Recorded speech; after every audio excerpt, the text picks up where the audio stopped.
Hey, homeless guys. I'll tell you what. I'll give you $1 each if you go into this building here and run around yelling and screaming. That's very nice, but I think what you probably need are like some psycho, out-of-control homeless guys. Yeah, we're more the broken, spiritless, I've lost the will to live type homeless guys. How about for $2?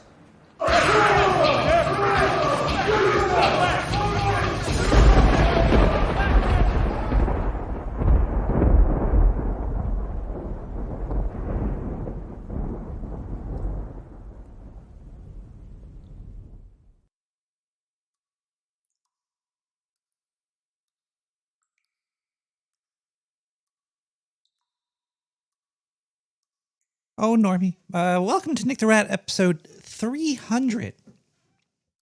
We made it, everybody. I had people come up to me and tell me, you're never going to make it in this business. You're never going to work for free for this long under the thumb of some crazy scientist in a sewer. And I said, oh, yeah? Watch me. It is Wednesday, September 15th, 2001. Chair's all squeaky. I think I learned it from May. We're going to be enjoying this here Old English 40 ounce as a celebration, because that's how we do it in the sewer.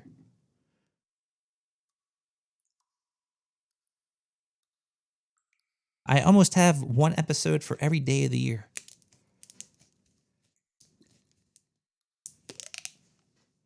Did you hear the plastic ripping from the top of this Old English plastic bottle?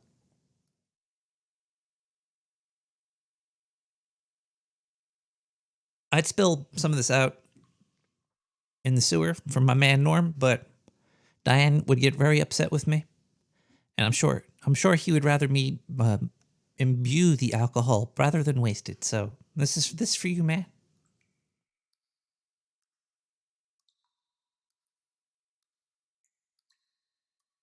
So as we all know, September is officially October Eve, or Halloween Eve. It's just one long, month-long waiting for the October season to start. There's a lot of cool things coming in October. I think Elvira is going to come back on Shudder and do a little thing there. We got Joe Bob. Joe Bob's coming back. Joe Bob is back in town. Doo-boo-doo-boo-doo-boo. He will be doing his The Last Drive-In as well. So those are things to look forward to. I've been doing a whole bunch of these big old drawings that I'm going to be turning into painting. Maybe I'll show them later on the stream. Yeah, there is a video stream. I'm not currently walking around the streets of New York right here, but somebody I know might be. Let's just say that. We got an interesting episode though, because Mystery Man has been sending in stories, and last week I deleted a few, but this week I actually didn't delete them. So congratulations to me for not deleting any data. So that's a good thing. If you want a stupid Halloween movie to watch in September and you have HBO Plus, you could put on Malignant. It's a bad movie. It'll make you laugh at about 2 or 3 scenes though. And sometimes that's all we really need to help us feel the season leak in. You gotta, yeah. It's gonna be I think we got some emails. Diane, we get some emails too? Congratulating us on 300 episodes. I think we have a couple of emails from a couple people. It's a big accomplishment. To sit here for a few hours, talking to everybody about reality and how it's falling apart quicker and quicker. And sooner or later, it's going to be like, we're going to be like one giant cancerous mutation. It's going to be great because we're going to share a mind. It's going to be like a hive mind, but we're going to be kind of grotesque and like Akira. It's going to be kind of cool, but also pretty gross. It's going to your worldview is going to have to change once we all form into one lump. But it shouldn't hurt too much. We'll probably just morph into it, and then it'll eat the other people that exist, and there will be only the mountainous man pillar. But we're not there yet. It's still got some. We got some time. Is there jizz in the hive mind? Yeah, well, it's gonna disappear after a while, but I'm sure there will be jizz in the hive mind for a few centuries until it's gone. That shit, it's hard to get out. It'll last a long time. We have a couple things for you tonight, and one thing that we always bring to you is music. I think that culture should be shared. I think that's part of the reason I do this show is to let people know that people are doing stuff for free out there. And then I try to find that free stuff and package it up and then put that out there. It's kind of like an amplification thing. It's an amplification. It fucking makes the wave bigger. I'm trying to make the wave of culture larger for starting from the sewer and get it right to her. Also, if you want to listen to something as well, that was real fun to do. Hawk Story, the last episode that they had this person that sounded just like me on it, and there was a lot of interesting conversations about female condoms and stuff. I think anyway. Let's listen to some music here. We got the first song of the evening is "Get Here" by Soon Enough. You could hear all this music on SoundCloud. It's all under my likes, and go check it out if anything.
Welcome back to Nick the Rat Radio, where we're Just talking tonight. We're just having a nice. We're getting ready for Halloween. Some scary stuff going on in the world today, but it's not really too scary. Most stuff is not like in your closet. Sometimes there is stuff in your closet, especially when you live in a sewer. Could be a few people in there, packed in, trying to keep warm in a little bundle. We should maybe listen to some voicemail, see if anybody left a voicemail saying anything.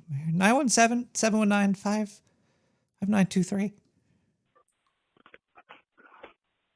Hey, Nick. This is Matt the Cat. Hey. I'm really excited about this new movie coming out called Dune. I guess it's like really, really dry there. But I want to do a quote from like an old movie. Tell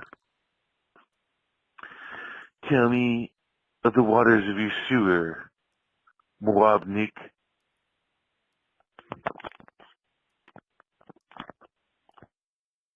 You over here! Run! Run! Yeah, Dune is probably going to be interesting to watch. I hope it'll be fun. I'm going to watch it.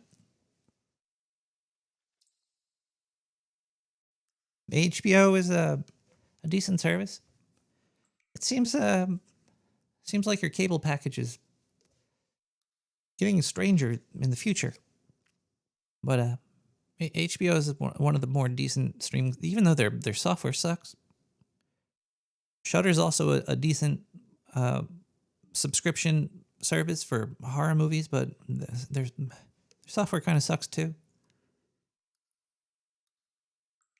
And I think Disney's gonna break their thing soon, or whatever. How long between how big is the gap between they put the movie in the theater and then they put it to the service?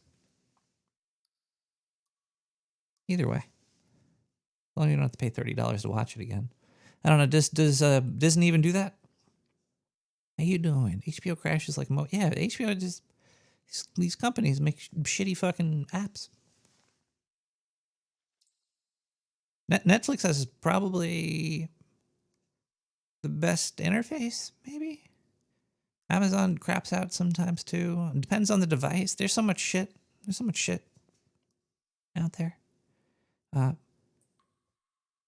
don't want. Why am I talking about streaming services? That was a weird phone call. Thank you for that call, sir. Or person. We gotta.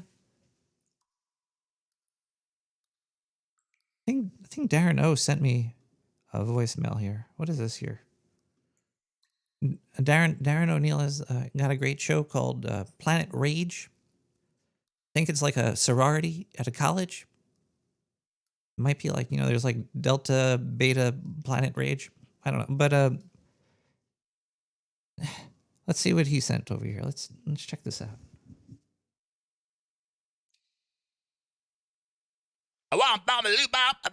Boom. Oh yeah, Nick the motherfucking rat. Episode 300. I learned everything I need to know listening to Nick the Rat's fucking radio show. Down in the sewer, doing what the rats do. Keep on rocking, you crazy rat. Thank you. You keep on rocking too, man. This cheers to you and to all the other people that just have to create and put it out there. We just got to do it. What else are we going to do, right? Windows update during a film. Yeah, tonight is 300 episodes tonight. It's like a lot of years and shit. We got a... Oh, wait, I don't even know what... Hold on one second here. Diane, what did you put in that marijuana there? Oh, we got a...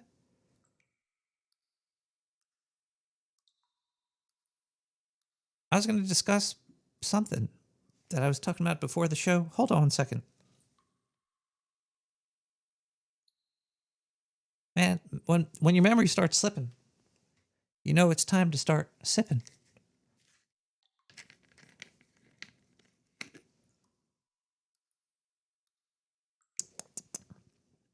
let's see here.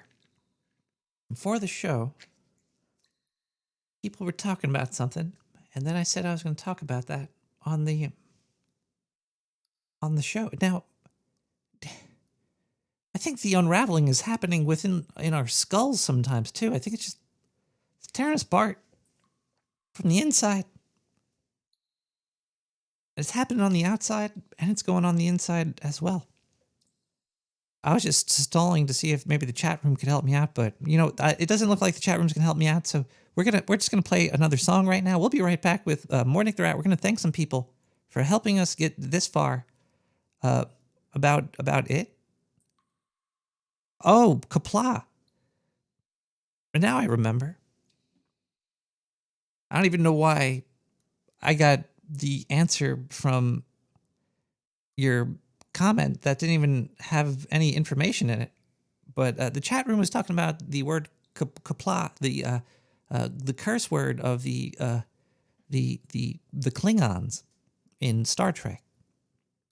And they scream Kapla at each other if you like slept with their wife or something. It was like you. And I had this job, and I think it was like a team building exercise or something. It was they like hired like an outside team to come in. Kapla doesn't mean victory. What is the curse word for people? Now I gotta look this up. Klingon curse.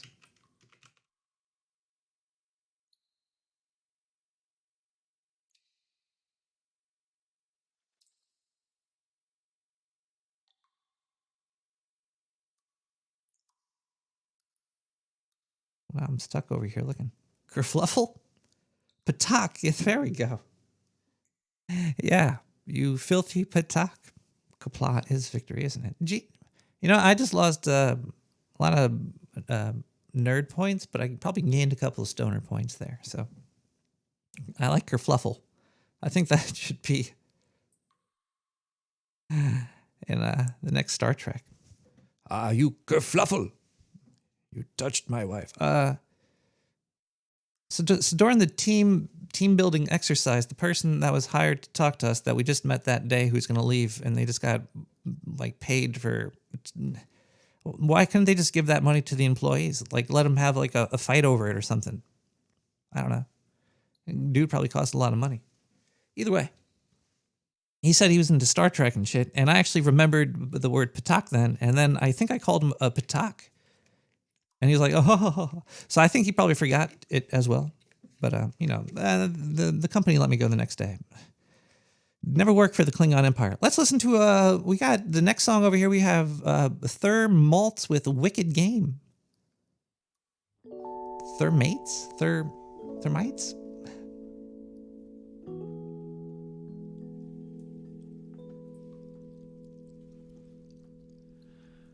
World is on fire. No one could save me but you. Strange what desire would make foolish people do. I never dreamed that I need somebody like you. I never dreamed that I knew somebody like you. No, don't wanna fall in love. This world is only gonna break your heart. No, don't wanna fall in love. This world is only gonna break your heart with you.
one.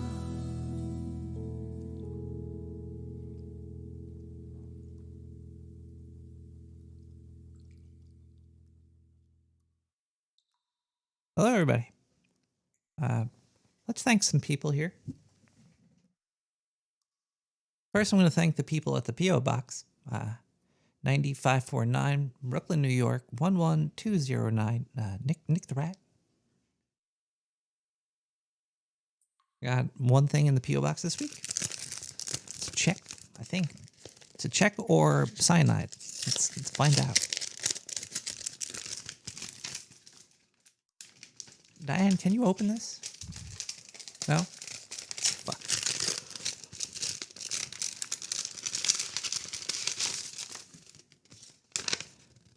I don't want to show any memo. 1 of 3 coded payments. Bulls hit. 917. 917.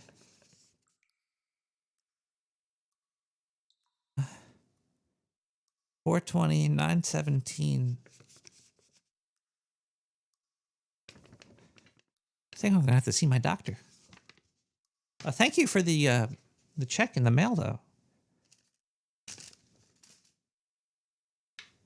Those are always appreciated. We should thank some other people. I hope I don't mess this up. Diane, did you fix the list?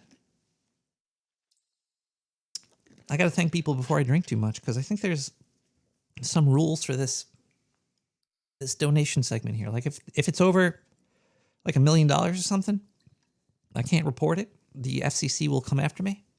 But let's do Twitch next, because Twitch is easy to thank, because it's we got Ducky on with a resub, because I could say all their information right there, just right there.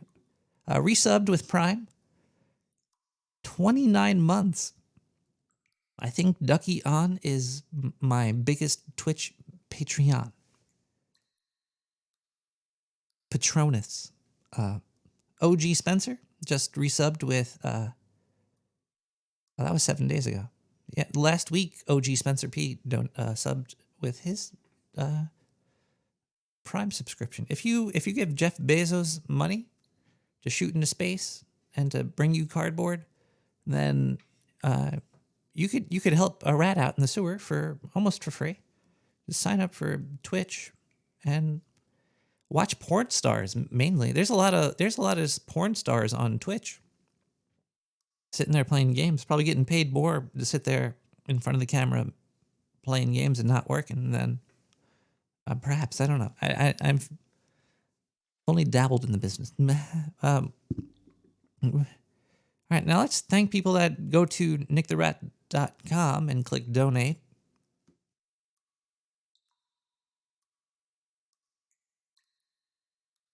It's on that page there, yeah. And I'm going to read those now.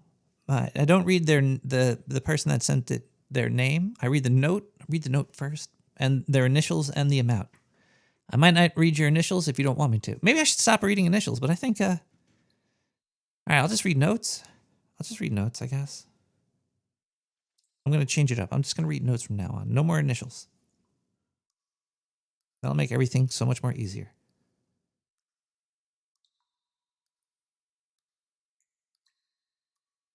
Sometimes you have to thin a show to make it easier to run. Okay, well, it looks like we got actually a lot here. Whoa. You like the initials? Well, I'll try.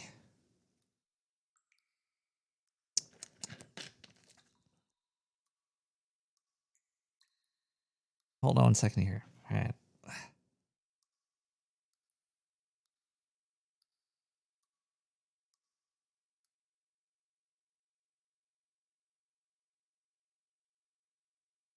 All right. Okay. I think I got this. I got this. Here we go. Tajunta.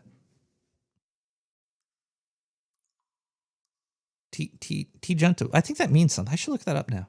That's why I want to make sure, because I think Tajunta might be something for Klingon. Junta, it doesn't look like there's any great matches for your search. Okay, I don't know. Yeah, well, thank you for the 420 on 300. Okay, let's go to the next donation here. We got JB with 420. We're gonna do initials and read notes. Okay, we're gonna do that, and if I mess anything else up, I don't think I will. All right, we got thanks for the vibrations. $30. That's from JG. Oh crap. One more second here.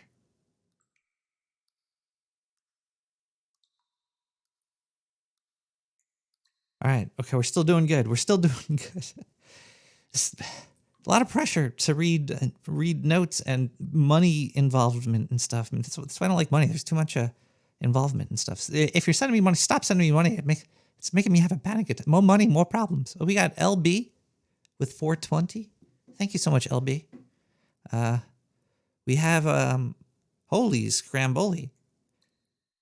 We have 300 Canadian Suaroos. Whoa. Well, why is it only 226 USDs though? Is the Canadian Suaroos are worth more? Servo. Actually, Servo needs to get a big high five. Servo has been helping out in the chat room for a long time now. I feel like he's like almost like the back office. Cheers to you, Servo. And thank you so much for... I'm moving to Canada. Because if my money is worth more in Canada, I think, is that how it works? That means I'd be rich if I move there. So I'm moving in with Servo. Cheers to you. Let's thank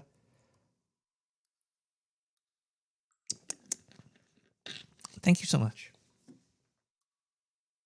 He posts in the chat room. If you're in the chat, you'll see Servo. He posts the links to all the music, which helps people to get to the culture, you know? They want it. It's also just on the SoundCloud too. Yeah. I'm going to visit Carblanes, Servo. We're going to have party up in... We have JA with 420. Thank you so much, JA. We have IC with 420. IC 420. Cheers to you. IC's been around for a while because I saw. We have KR with 420. Welcome, KR, to the sewers for the second or third time now. Thank you. And finally, we have... I'm going to read the note first in case it says not to read the name, but I think I could read the initials for this one. Here we go. A joke for the great unzippening. I like the unzippening, but it's the unraveling. It already sped up, the great speeding up. That happened. Then it might unzip next, but currently we're still in the unraveling. Why is there no good jokes about Jonestown? The punchline is too long. Jonestown punchline too long. The punchline is that like there's people lined up to get... Is there good punch in Jonestown? Like, I'm thinking about, like, you know, cups of drinks. There's just a lot of people lined up for that. Love is lit. BBBY03DG. 4269 from AW. Isn't that like that cream soda? Oh, we got more donations. Where did those just pop up here? Oh, whoa. All these magnificent. It's not can't. It's not magnificent. All these magnificent dark sewer streams delightfully quickening our hearts and dreams. Delightfully quickening. Not the quickening, it's the unzippening. All of these magnificent dark sewer streams, delightfully unzipping our hearts and dreams, giving us flight every wondrous Wednesday night. Throughout the years, you filled our lives with fantasies, which continue to thrive. Love you much, Nick. Oh, whoa, 5033. Let me know if I could say who that came from. If in the chat, if you want me to say your chat room name.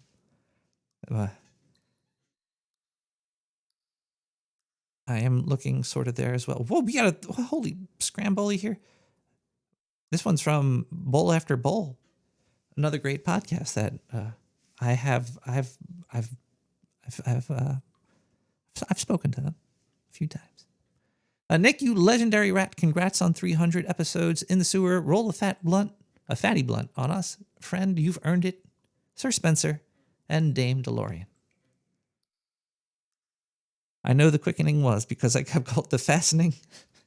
It was 3369, bowl after bowl. Thank you guys so much.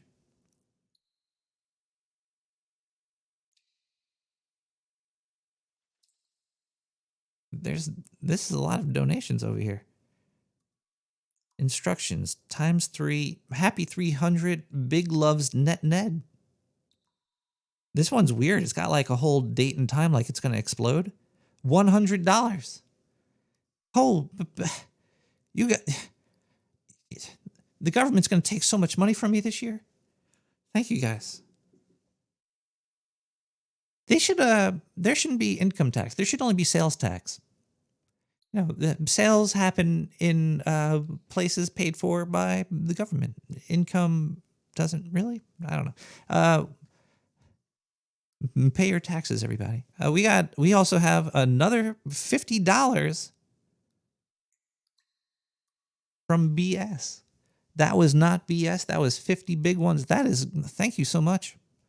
Everybody that has donated, you guys are all amazing. And together we shall continue on through the shit and the sludge, and we're in the sewer, so we got like a really good access viewpoint like port of where the sludge is coming from. We could just go right through. I mean, we're gonna work as a team, and our culture is gonna unclog the sewer really quick. It's gonna like zip fly open and unravel, and 300 more.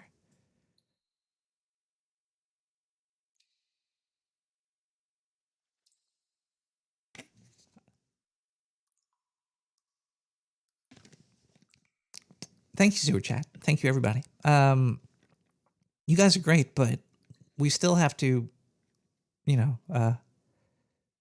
make a lot of money. So we sell advertisements to people, and they sometimes, they pay us money to play their ads, and that's what we're going to do right now. And then we're going to play some music, and then we'll be back, and we're going to listen to some scary stories from Mystery Man. I'm sure it's going to be great and horrifying. Or something. I didn't delete it this time, so we got that. We'll be right back with more Nick the Rat. Enjoy the advertisements. Where are the advertisements? We didn't get any big ones this year? I mean, this episode?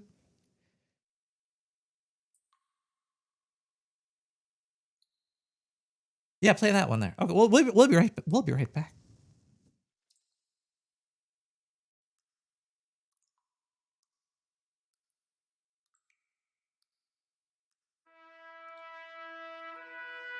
Now that the government's been shut down, we're foreclosing hotels, houses, and all the places in the fucking world. If you want to move down to the sewer, you could. Just come on down to Nick the Rat's Sewer Extravaganza! You can buy a place in the sewer now. You can't pay for your mortgage or a loan or a government thing, or if you're a federal worker and you don't have any money, that's no problem. Come on down. We're taking applicants from left and right, and we're taking from up and down. If you're a woman, you're a man, you're gay, you're bisexual, you're LBGTQ, KPT, all good. Come on down to the Dock Sewer Extravaganza. We're selling all kinds of sewer condos filled with mayo and all the best condiments in the world.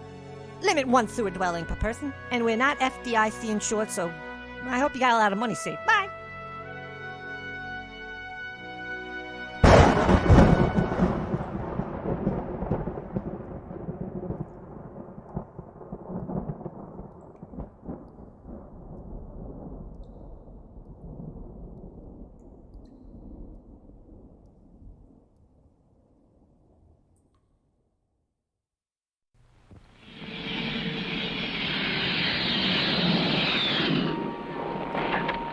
Hi, this is my friend, the Grumman Tiger. It's a jet, and I'm Ralph Donnell, its test pilot. It takes a lot of training to control one of these babies. My son Wayne will learn someday. Right now, though, he's getting ready by learning to control a Lionel electric train. With a Lionel train, you not only get locomotives and cars, but all sorts of missile and rocket equipment, too. You can learn to operate these Lionel missile launchers.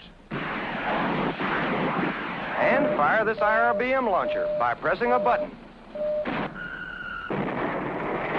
Wow, and look, you can put this target together and blow it up again and again. And look at this, the Lionel helicopter car. Watch her fly. And remember, kids, you're in control. You're the boss on the Lionel line. Ask for Lionel this Christmas. We got Moo with This Is Halloween. Mayu? Mio Mayo.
Thank you, Diane. Diane just came in and blew the horn a little bit.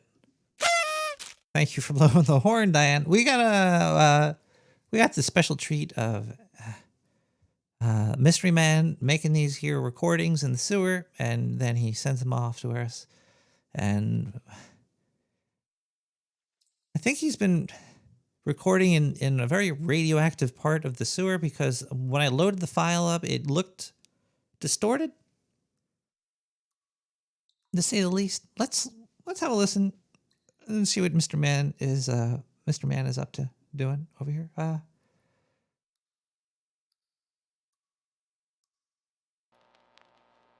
My name is Mystery Man, and tonight we have some original stories for you. They're not named, so if you were expecting a name to these scary, scary stories, you're out of luck, my friend. But these came from the mind of a madman. A man named Steve suffered from repeated visits from a shadow person.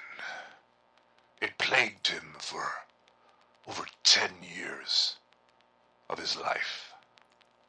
It gave him high blood pressure and hair loss. It's a horrible affliction. But this was not your normal shadow person, though.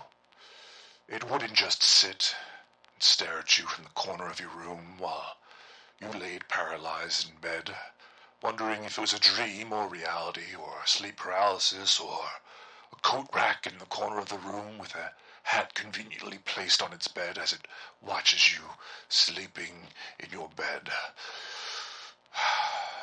This shadow person would say horrible things to him and threaten his life and those of the ones he loved.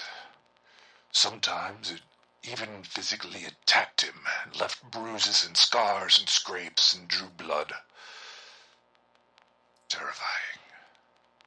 But this all changed one day when Steve met a lovely young woman named Annabelle. Their chance meeting occurred in a coffee shop, and they hit it off quickly and became a couple. Surprisingly, they had a lot of shared interests, and they just made each other laugh and feel loved. Then they finally moved in together, and that seemed to have caused the night person attacks to stop completely. Maybe the shadow person wouldn't come after him anymore because there was someone else in the room. Luckily for Steve, they both didn't travel very much, and pretty much every night he slept securely in knowing that she was his protection and she was right next to him. They eventually got married and decided they would have a child. They loved each other immensely. Then 9 months later, Annabelle gave birth to a little, beautiful, young, healthy boy named Timmy. And they placed Timmy's crib at the foot of their bed in their very small apartment in northern Massachusetts. The night they came home from the hospital with the little Timmy asleep close to their feet, Steve had a horrible, horrible, realistic dream that felt like a memory. It came with a bunch of feelings flushing back into his brain. The blood that carried these thoughts, pushing out nutrition into the cells. He could feel the electrical attached to the materials within inside of him. Horrifying. The dream was he was back in his old house, laying in bed, staring up at the ceiling like he would do many a nights.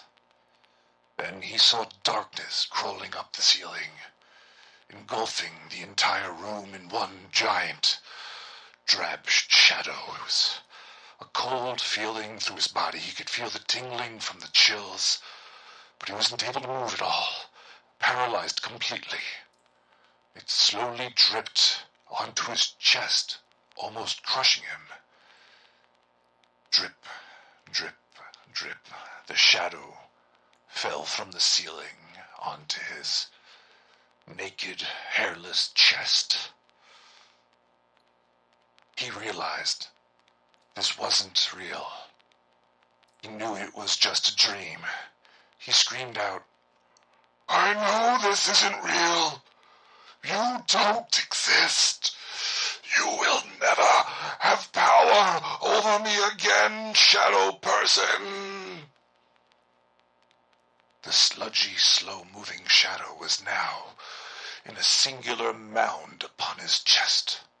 He then heard a slight laughter and a voice coming deep within the backside of his skull.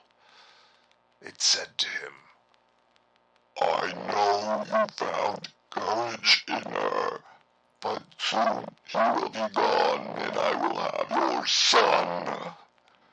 You belong to me, and you cannot stop this. I was never done with you, and I never will be. Ego sum malum ingad anima." Steve wanted to scream and fight, but he wasn't even able to shed a tear. All he could do was lay there, not breathing, with pure dread coursing through his entire being. He was then shooken awake by his wife, who said he was sweating and screaming, and woke up little Timmy in his little panic, his little sleep nightmare. Steve was terrified, but did not want to worry about his wife. Did not want to cause any fear in her. He never mentioned the shadow person that he experienced before, bumping into her at that cafe, or any of the cuts or the bruises, or the mental trauma that he had from the years he was tortured by this creature that stalked him nightly. But he did worry her, and every day after that, he wasn't able to hide it. He was getting worse. His mental state was breaking apart. He wasn't able to sleep anymore. He'd sit up in bed as Annabelle would watch him, trying to get to sleep, fearful for her son's sake and her own sake.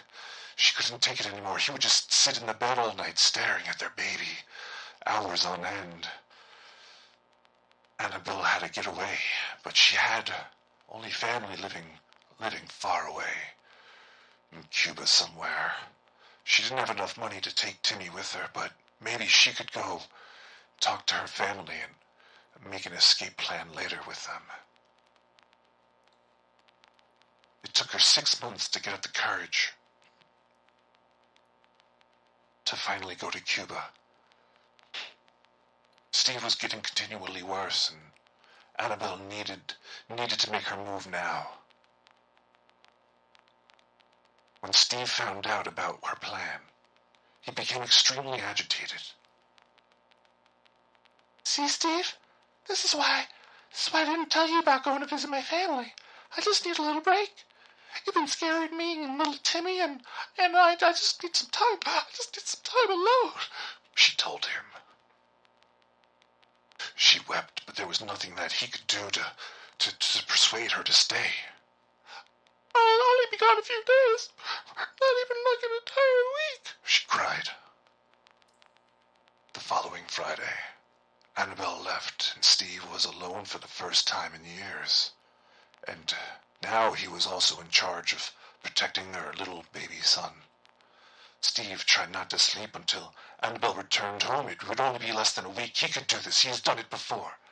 But he was much younger then. And one night, he did pass out from exhaustion. Little Timmy was at the foot of his bed, sleeping as well. Steve was then awoken in the middle of the night to the sound of his baby crying. That's when he realized he was paralyzed again. His brain started to cave in from fear. He saw the shadow gathering in the corner of the room, and the baby's cries became laughter. A deep, disturbing, and childlike, guttural laughter as the shadow completely surrounded the crib.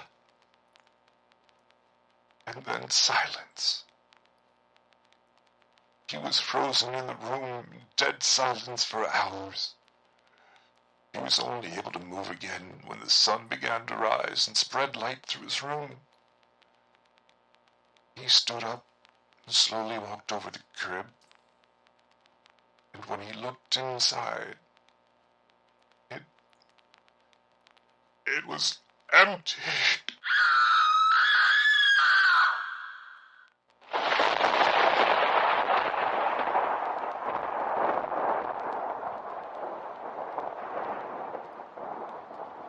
Midnight in the Sewer, everybody.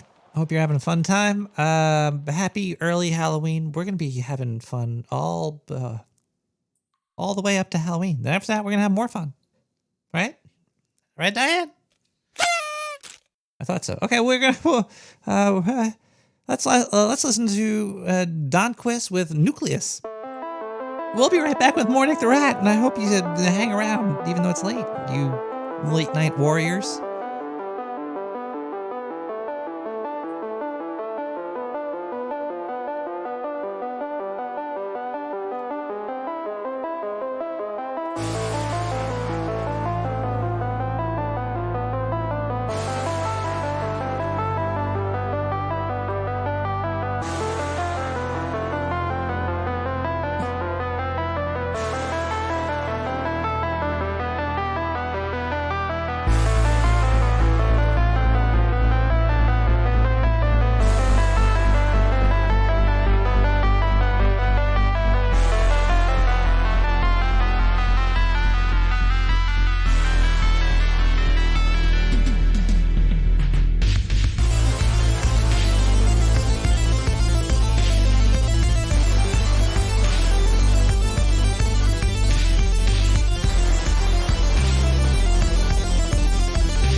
Hello, everybody.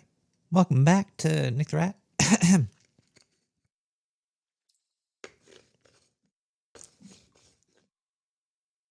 grinding up some goodness. Well, you know, I should. Diana, are the phone lines open?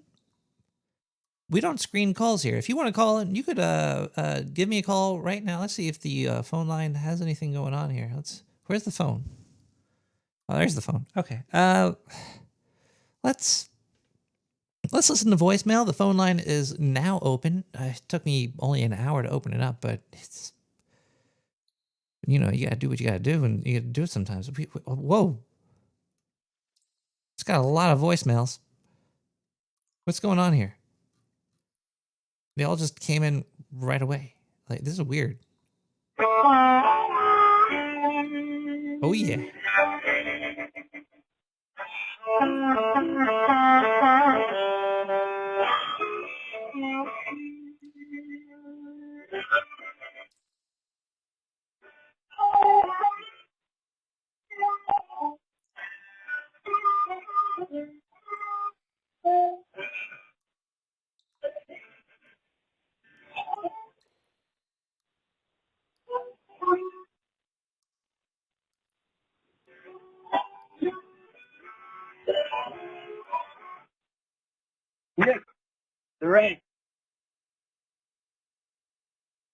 That's so weird. The inbox had like 20 something before, but there's only a couple of new voicemails showing. And now there's like 30, and I think they're all showing now. If you want to call in and talk to me live, you could, or we could listen to a whole bunch of voicemails. Let's listen to some more right now.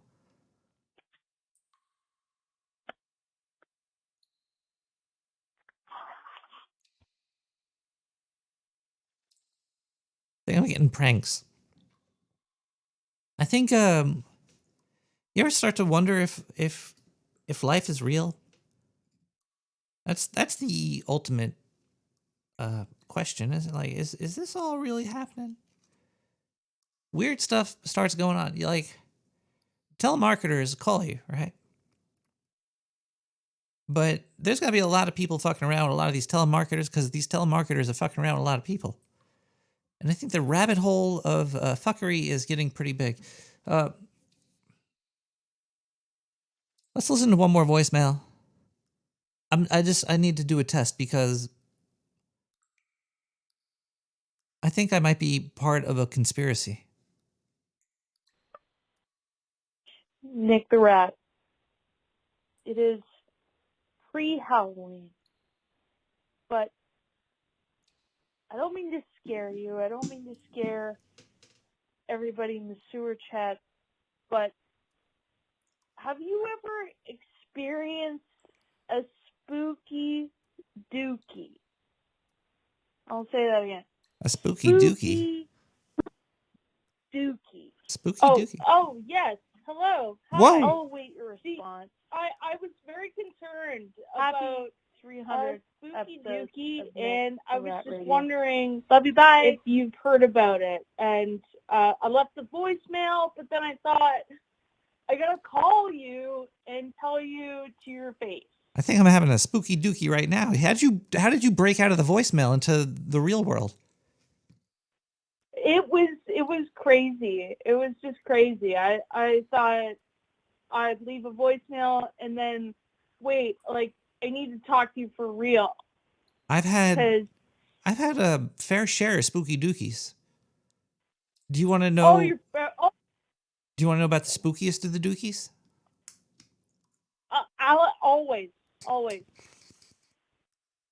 The spookiest of the dookies is when it's the never-ending wipe. You ever see those the videos of, like, somebody's in the shower and they're washing their hair and they keep pouring more shampoo in and they're starting to go crazy? Yeah. Imagine that with your butthole. Now that is a spooky dookie. That.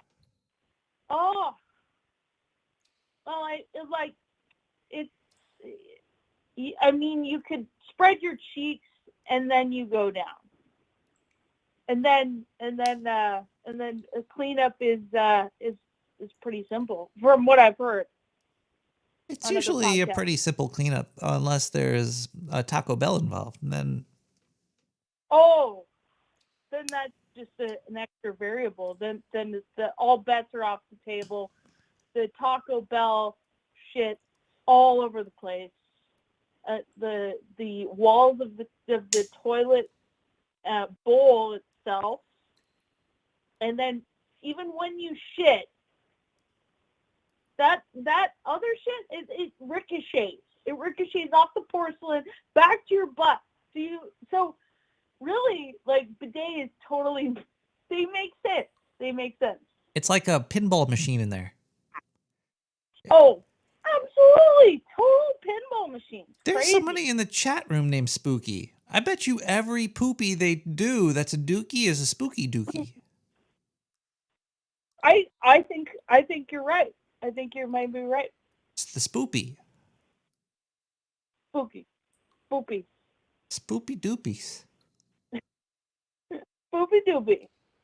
Poopreport.com. Who got to name Whoa. shit? Name shit. Yeah, who gets to we could all name shit, right? It just Oh. matters about how big your who cult gets is, to right? name it? Oh, yeah, I know. Who gets to name all this stuff? Like Sloppy doopies? Floppy Doopies?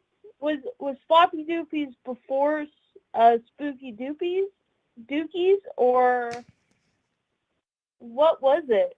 An Like, where alley does that come from? ookie. Ew, is that when you throw a poopy? A spook. This is. It is, because you're like, Holly Poopy, and then you like throw it, in one direction. Be a very interesting Doctor Shit book. Dr. It's just be poo play. The whole book would be poo play. Ugh. Poop. It would sell well in Germany. I think it would. Yeah. Does that upset Germans if I said that? Like, do you ever wonder about? Because, like, what if I said that would upset America, or what if I said that would upset Alaska or some other country? Mm-hmm. Do you think that would be? Yeah. Do you think me saying poop jokes about Germany is okay? Am I going to get canceled for? I think poop jokes really are, like, poop is the great equalizer. That's true. So I should, instead of making fun of Germans, I should just make fun of Earthlings, because I'm sure everybody poops. Everybody poops. Everybody is a butthole, and everybody poops.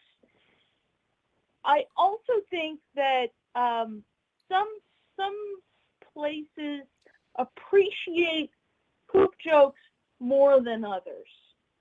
That I believe.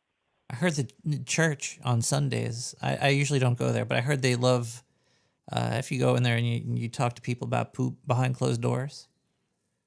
Yeah. I don't know. Maybe in Germany, it's true. I don't know. I've heard church is a great place to fart. They have a lot of great farts on the wall by great masters like Da Vinci and all of that, and Michelangelo. Yeah. Donatello, Leonardo, Raphael. Those guys farted all over their artwork. It is instilled in the artwork with the fart. Well, the church was the only people that could pay people. They were the only ones that had money. That's true, and the only places where you could encapsulate those farts. Like, isn't the church the only place in town made of stone? Like, the whole town is usually made of, like, wood, and people would just come in and burn the place down, but the church would be left because they got to bury all the people. The church is like the...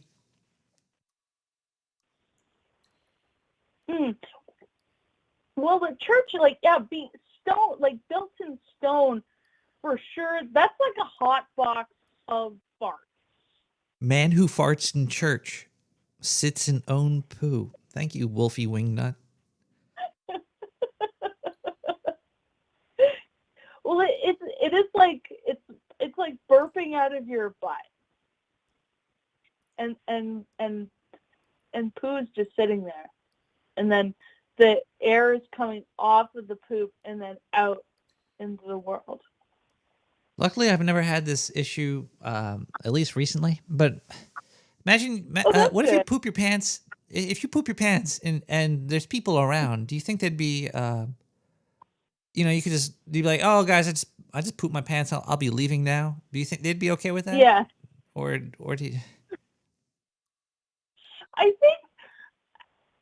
think it goes different places. I mean, some places, I would hope they would give you a standing ovation, and other places this person shit would be, themselves.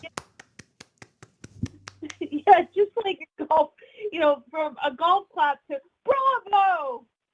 Great shit. Great shit. Excellent. Great job.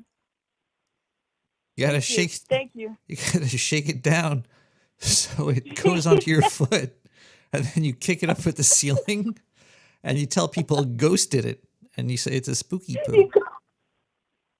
Spooky poo. Soccer players could probably do it pretty easily. Oh yes. That's how they train. That's all of them. All of the footballers in Europe. That's how they train. The poo ballers. Poo ballers. Yeah. So they get made fun of when they're in school. They say, "Oh, you're just a poo baller." Like, no, You filthy poo ballers.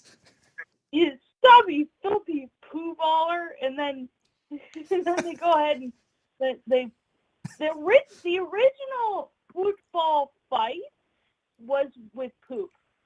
Like, they're just throwing each other's fecal matter at each other. The shit games. It's shit game. Yeah. Henry is tossing the poo ball, the old poo ball. Ugh. It held together very well. Oh yes. Now rugby, that was a little different. I mean, it was a real ball, but it was filled with poo. So if it exploded, you got poop everywhere. That would be a great. I'd watch that. That'd be a sport. It'd be like Monkey in the Middle or something. You try to get. You don't want the poo ball to explode on you. There could be like a little explosive in it, and there could be like a voting machine. You could choose when the ball explodes with poo.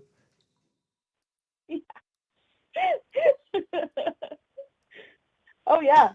Just you'd vote for it. It's like, I vote for the one with the least amount of poop.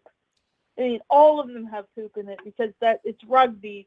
That you play with a ball full of poop. Blow the poo now. Blow it now. Rugby. Blow it now. Rugby would be a cool middle name. I am Nick Rugby the Rat. Nick Rugby the Rat. I like the double alliteration. I like that. That's cool.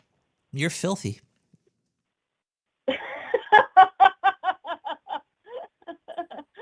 Oh, filthy. Filthy collar is what I'll go by. Filthy. Do you just call radio shows and tell people that?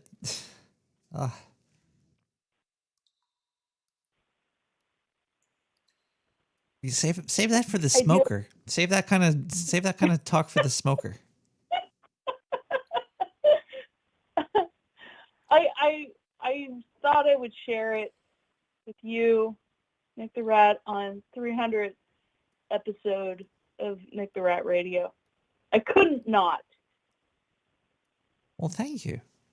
Have you ever farted in a steam room? You ever go into a steam room, like a sauna? Yeah. A sauna? Because people are definitely farting in there, right? And there's more than one person in a sauna. You don't just get a private sauna. No, unless it's in your house. And people do that. Moist fart room. Servo, you're right. It's a moist fart room, exactly. And then it's not like air. It's moist. It's moisture in that the fart couples to the moistness, and it just hangs in the air and then just goes up your nose. It's pretty cool. Carol, that's before I hang up on you. I just want to say that this was the most disgusting call I've ever had, and I blame Canada.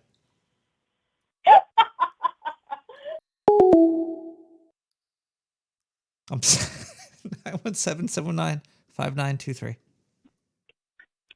Hey, Nick, it's me, long-time listener. I've always listened to your podcast, but I have a hard time maintaining attention, not wandering off mentally, staying focused and being with you the whole time, sir. What can I do to have interest? What am I supposed to do to have interest, sir? Thank you. There's a pill for it for you. It gives you a rock hard brain for a few hours.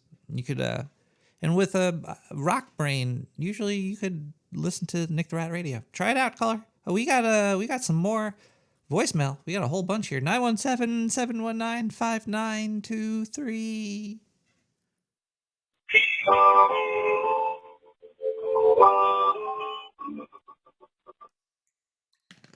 I was listening to Nick, and I was holding on my dick. I was listening to the rat.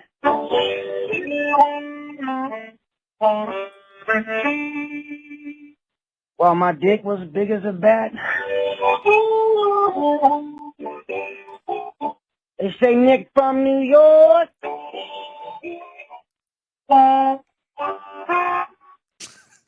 They say Nick has been bored. What did you just say? And they say, Mr. Nick the Rat.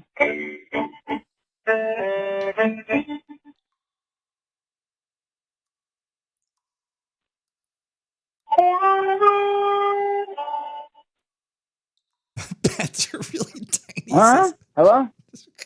Where am I? Sometimes I fall asleep when I'm playing harmonica and having sex. So, wait. Sometimes Nick the Rat.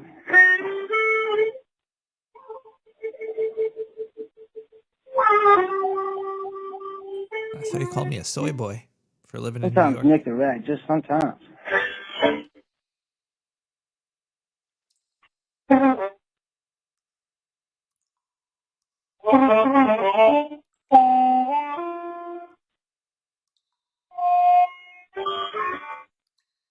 Wish I could listen to it. Play it for me, Rick. This is Nick the Rat. Diane, can you make a note? Write this down. We're gonna make a harmonica sex toy. Harmonica.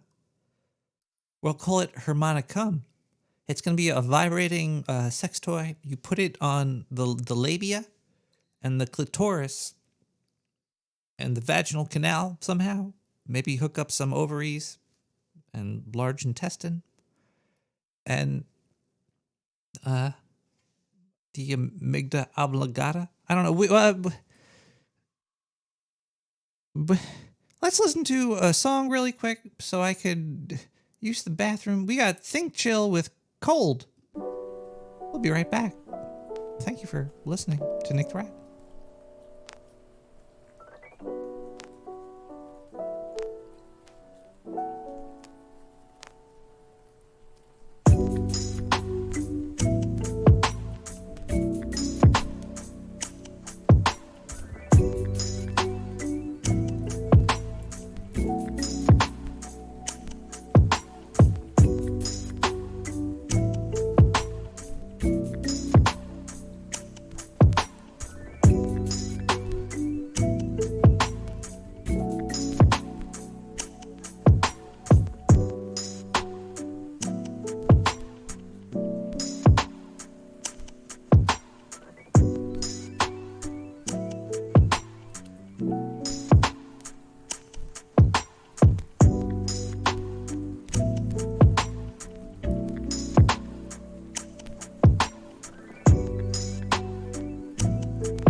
Hey,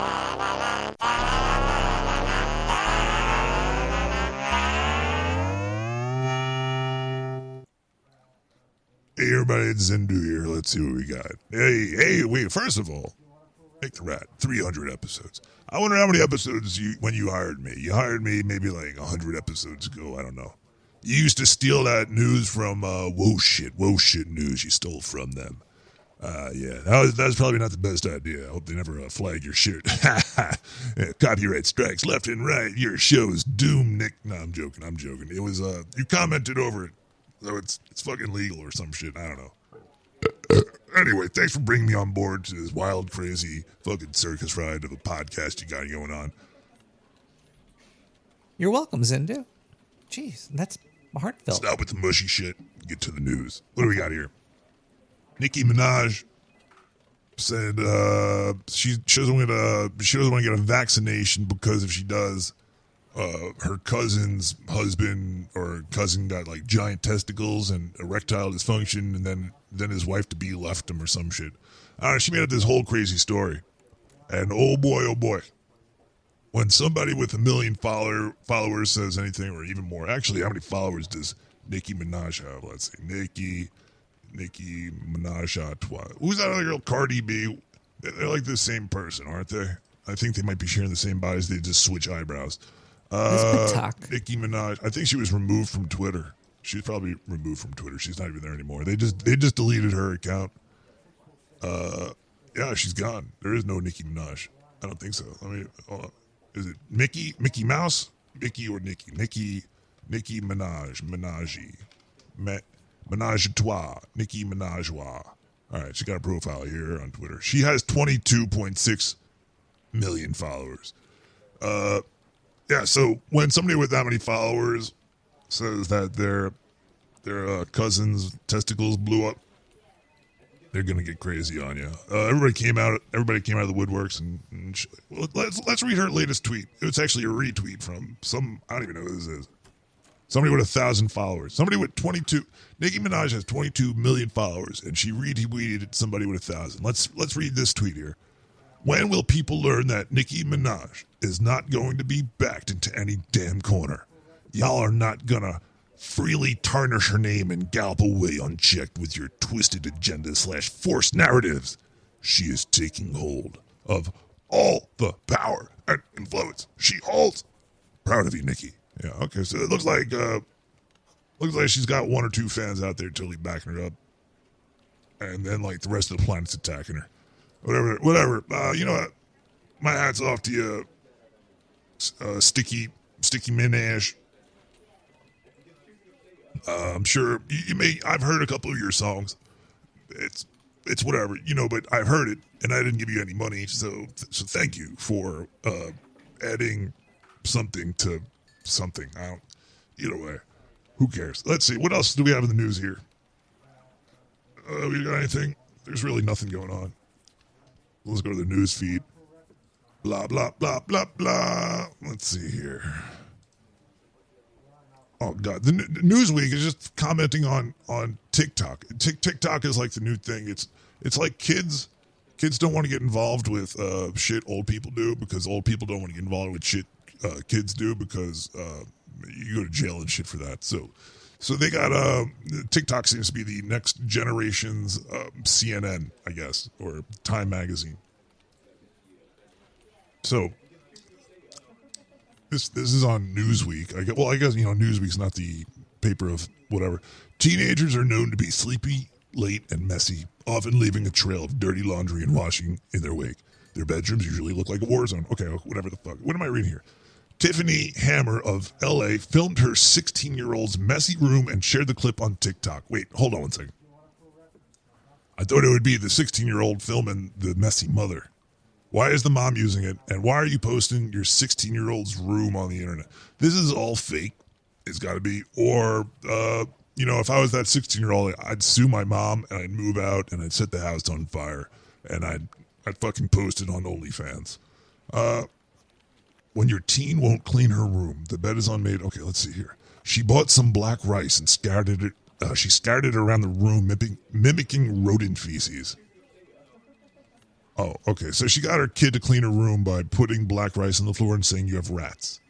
You just got to tell. There you go, Mr. Nick the Rat. We just got to tell all the fans out there that you're in their house and they'll clean up. There's never going to be a messy person again. I was trying to pull off a spooky poo. Good God. The news. All right. Actually, this article looks interesting, but I might save that one for a little bit later. Yeah, let's save that one for later. Lisa. Let's read this one here. This is this is from Toto Disca. I don't know what that is. What the fuck is this? Yeah, I agree. Here's my information. Yeah. The immune system is strengthened according to Harvard experts. How the immune system? Let's see. Let's see if the Harvard experts know how to make the immune system work better. I'm just going to read this here sentence right here. I don't even know what I'm reading, but we're going to read it. As it is logical, the body works better, the better nourished it is. However, we must not forget that external factors with which we must finish if we want to be more protected. For this reason, Harvard experts have developed a series of guidelines to avoid being exposed to more serious health problems. Don't play in the streets. Drink clean water. Drink running water. Don't drink your feces. Wait, I'm joking. Let's see here. They got do not smoke.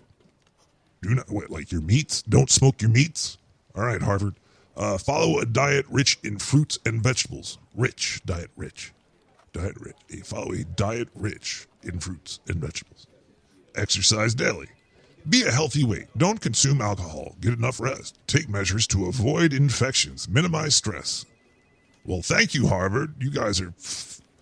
I understand why people in Harvard are so revered and that they're considered to be smart. You know, like if you go, I went to Harvard. And then you come out of Harvard and then you tell people, you know, exercise. You want to be healthy, exercise. You know, fuck, yeah, I went to Harvard. Oh, my God. You guys will fucking give people money for anything. Like, oh, yeah, here you go, Harvard. How much is it to go to Harvard for a year? Let's see, Harvard tuition. Price, average. Harvard tuition price average. Let's find out here. $50,000. And then if you want a room, another 10. Board, another 7. Oh, so it's gonna be around $70,000. Like, oh my goodness. So you give these people $70,000, so you could come out and you could tell the public if they want to be healthy, exercise. That's it. I'm gonna send my kid to YouTube U. Anyway, this is Zindu. Happy 300 episodes, Nick. I'll be back a little bit later with more Zindu news. Hopefully, there's a little bit something more juicy than that. That was not juicy at all. Anyway, that's pretty juicy. Yeah, I'm throwing it back to you. Here, catch. You're such a cheeseball.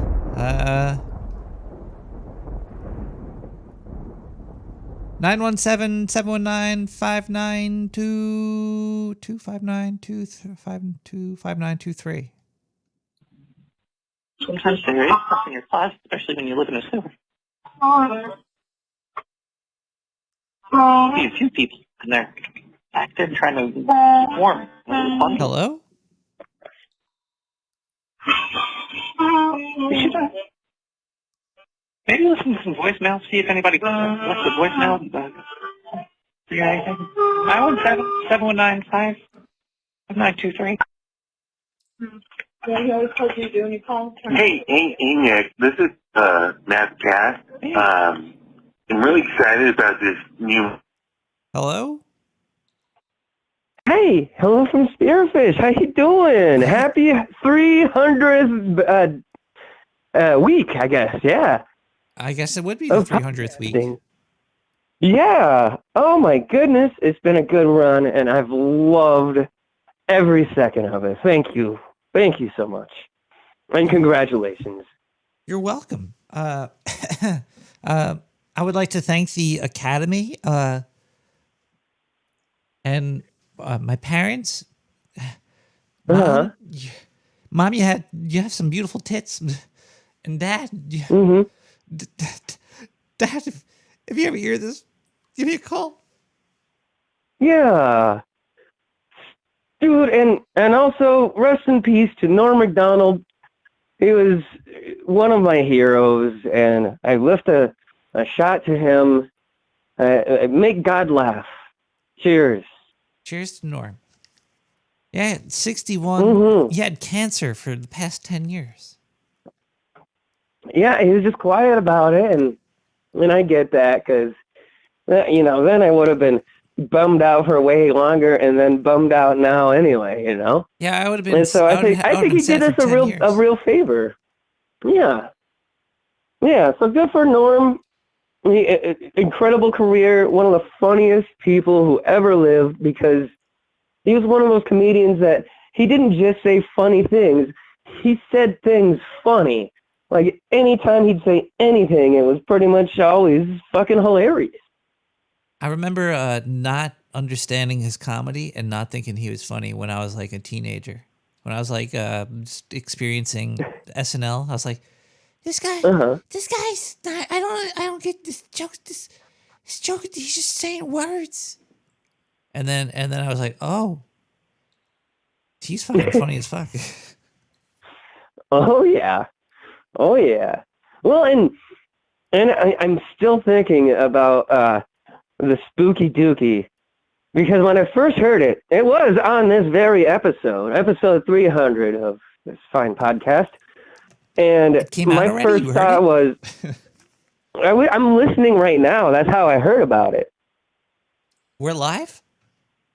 Yeah, we've been live this whole time. Oh, fuck. I hope so. Diana, were you recording this? She just ran away. Oh, okay. The Spooky Dookie. Well, anyway. Yeah. When I heard the Spooky Dookie, I thought of something way different than you and Carolyn did. I thought it was just another name for a reverse Blumpkin.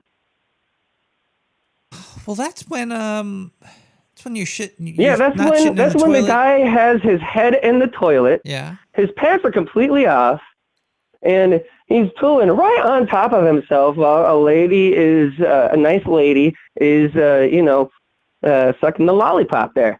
And it's gonna get covered in chocolate. And I thought that was what the Spooky Dookie was also referencing. Imagine if you had like a fondue poop and it was like a spooky fondue. Like ghosts just coming out of your butthole. You're laying on your back and your ass is up, and just constant stream of mysterious poop. I am reliably informed by some of the gross people in my life.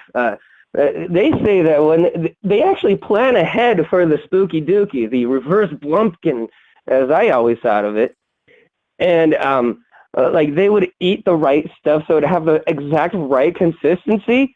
And this is always where I tell, please stop telling me about this. Yeah, but they eat like the foods that like, and the right combination of what makes it if you eat a lot of fiber, it'll be more firm. But if you eat a lot more like fruits and stuff, it'll be more runny. Well, and is this why people eat asparagus? Sometimes they do, yeah. Oh, that's for your pee, though, I think. That's not for your poo. But asparagus, it should work. It doesn't do wonders for anyone's poo, though, either, Nick the Rat. Let's be real. Especially for pigeons. Does that happen to because pigeons poo and pee out of the same hole? They got one hole. It's more efficient because they're smaller. They need to fly. So makes sense to me. If a pigeon eats asparagus, they're gonna be. It's gonna it'll weaponize pigeons. Oh, absolutely. That's why you're not allowed to. It's actually a federal offense to feed asparagus to pigeons. And rice. You can't give them rice or asparagus. Yeah, that's a minimum of 9-year sentence because that's how you weaponize pigeons. They're like, that's fine. They don't talk about it because they don't want to give assholes ideas. That's true. Yeah. And then that's also just science. Yeah, trust the science. So anyway, the other day I worked one of my coworkers. I was like, all right, we've slowed down just enough. I can finally go drop a deuce. And he just looks at me and he says, Stillwater, pee-pee time is not always poo-poo time, but poo-poo time is always pee-pee time. Give the John shit for me. And then I took off so I didn't shit my pants. I never understood why people have to talk to you about the facilities. Like, hey, I'm going to go use the bathroom. They don't have to make statements about it. You just have to let them know that you're off there, and then you'll be back whenever the fuck you want to come back. After you've done zapping that ghost, flipping that poo. This is because I work with a bunch of cooks, and we are all just waiting to take a very shit. highbrow and sophisticated animals. I thought it's just because And there's so we like a always line joke for about that. everything. It's probably fights. Do you have a key for the bathroom? Is there a lock? Is there a do key? No. There is a lock and there's a combination. Oh, so it's a mental do key to take your spooky poopy. Yeah, that's it. And that's because, like, in the main restaurant, there's only one ladies' room and one men's room, and then you have to go all the way outside and then around to the upstairs area to go poo poo in the office bathroom. Do you ever change the combination? It's nice. You ever change the What's up? combination? No, I'm not an asshole, because if a cook shits their pants, they have to go home and change their pants, and that might fuck us in the end. Yeah, Because but guess what? no, you Sometimes gotta tell they're getting their dicks kicked in. You gotta no. Okay, I'm gonna help you out here, Stillwater, because you're gonna have an issue one day in the future. If you don't update the combination to the shit room, you're gonna have ex cooks releasing hell. That hasn't been a problem. They're going to come into your restaurant. They're going to unzip their pants and release the Necronomicon. No. They're going to sneak in there. They're going to put cameras in there. They're going to watch you. There's a fail-safe built into this particular facility, and it's actually quite brilliant. There is absolutely no air conditioning or heating in this bathroom. Oh, I thought So you in ate the dead of summer, it's like at work, if the regular bathroom is occupado, then you gotta go up and have the sweatiest experience of your life, because it might be hot on the line, but it also might be hot up in the bathroom. And then one of your coworkers had already laid a brown egg, a very stinky one, in that heat on top of that. So you're not going to go out of your way to randomly use that bathroom. Caller, I could taste our conversation right now. Yeah, it's awfully balmy there.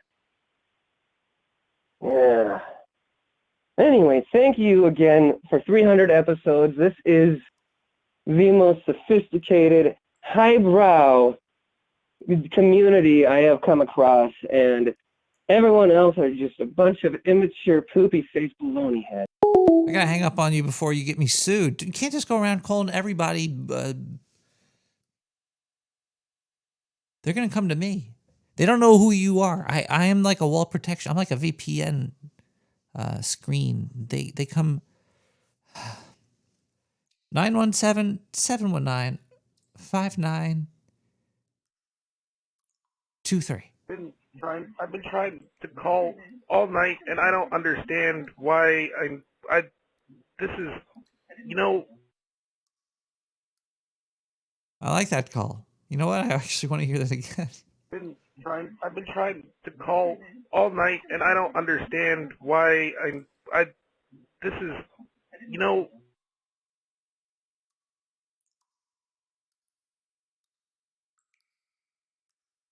917-719-5923. Hey, Nick. No, Nick the Rat. As I'm brought here with your other listeners and commiserating over the 300 episodes, I did just have to remember, in hearing your voice, that there's no thing more beautiful in this world to hear than a baby's laughter, or Nick's squeak. When you realize you're home alone and you don't have any kids. Nothing like midnight in the sewer. Adios. A man's laughter is even better. Just type that into Google and you'll know what I'm talking about. Let's take a step back and do some math. Because you ever go to a party and you just say, hey, you whip out your calculator, you're like, hey, let's do some math.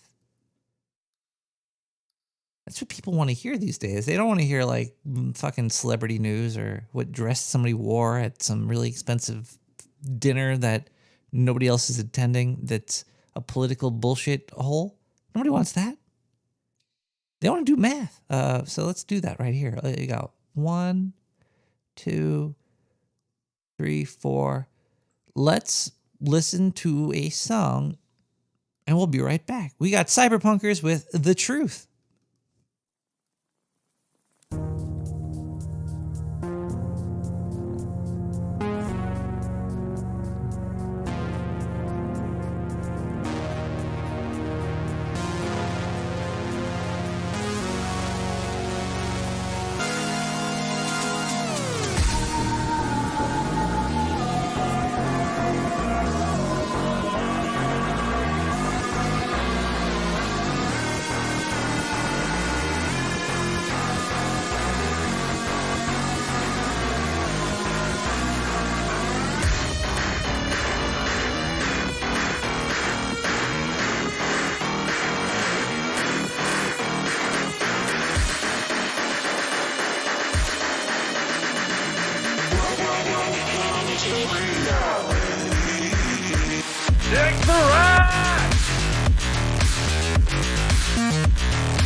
Nick the Rat Radio, only on the Dark Tours Network.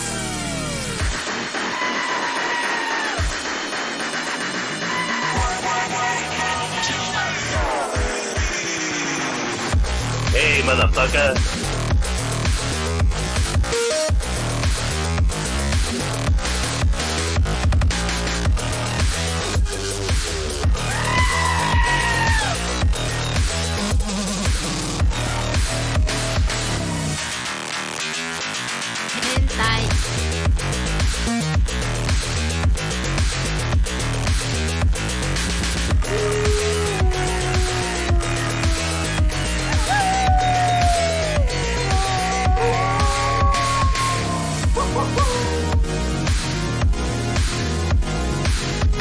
I just gotta let you know right now, man, you're doing great stuff, and I fucking love you, man. Your show rocks. Nick the Rat!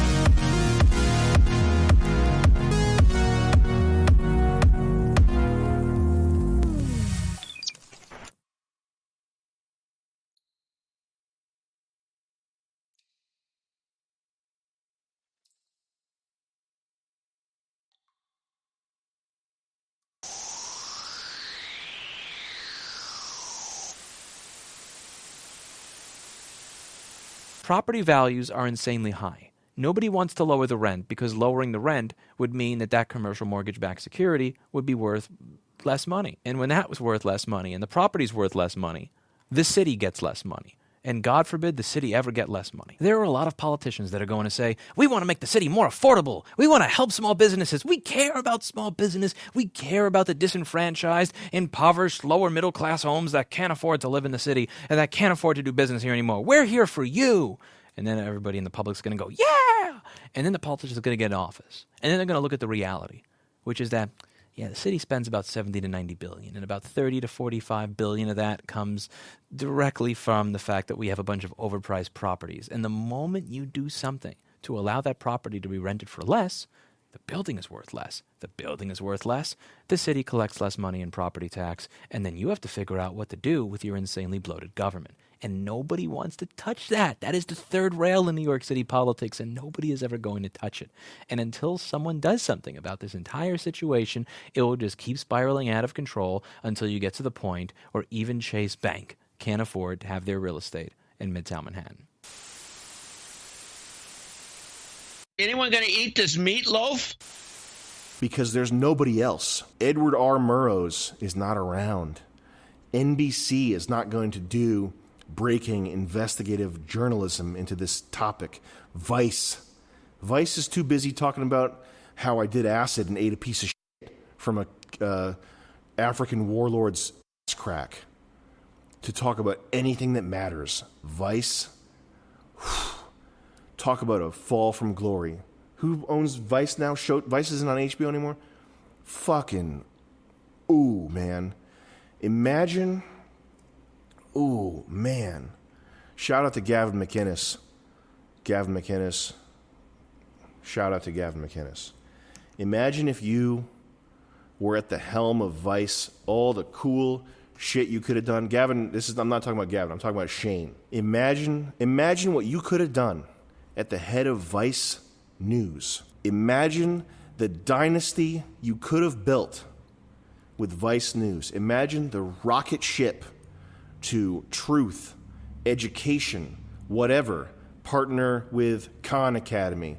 Imagine the cool-ass shit you could have done at prime Vice, at billion-dollar Vice, whatever. I don't even want to look up the evaluation, whatever sickening, at fucking big money Vice.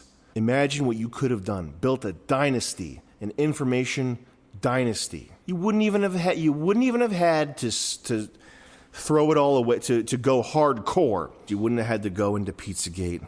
You could have just been like stalwart, like you could have done something legendary with Vice. Now what's Vice? 10 things I sucked on when I was on acid baking while I was pregnant. I got drunk off my own sperm. 10 ways I sucked off some guy in Mexico for tequila, 'cause I'm in college. I got in a bar fight to see what would happen. I got my ass kicked 'cause I was on shrooms. Talk about spoiling everything. Talk about dropping a once-in-a-generation opportunity. Talk about burning everything for nothing. Foolish motherfuckers. I bet that Shane guy from Vice, I bet he thought he was God. When he heard that they were going to pay him $1 billion or whatever amount of money, 100 million, whatever it was, he thought to himself, I'm God. Rationality? Bye-bye. Any semblance of journalistic integrity, any notion of sacrificing a little bit of money to do really cool shit? Bye-bye. Forgot where I was at. Recontextualizing. Yeah, never trust a woman who's too healthy. But Audrey had a bad cold a couple of weeks ago. Oh, a cold, a puny cold. Why don't you get yourself a real female with something decent like mononucleosis or gallstones? Well, maybe she could catch something like that. The only thing she'll catch is you. And she'll take you off to some shady sanitarium and leave me to chiropractors and faith healers. I know when I'm not wanted. Oh, gee, Ma. Don't feel sorry for me. I'll just find a nice wet alley somewhere and curl up and wait for the end. Oh, please don't die till I get back, will you, Ma? I'll take care of you. I'll always take care of you. I promise. Yeah. Bye.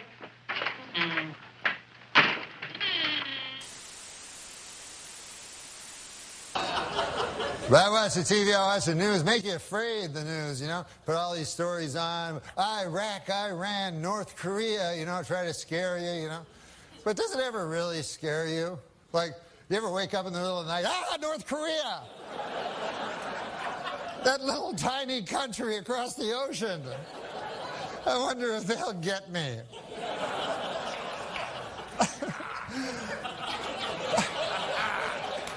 Plus, didn't MASH settle that like 20 years ago? Why'd I have to watch that stupid show? There is one country that worries me, though. Not Iraq, not Iran, not North Korea. The only country that really worries me is the country of Germany. I don't know if you guys are history buffs or not, but...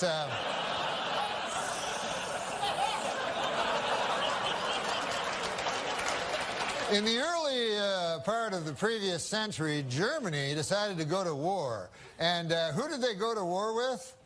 The world. That had never been tried before.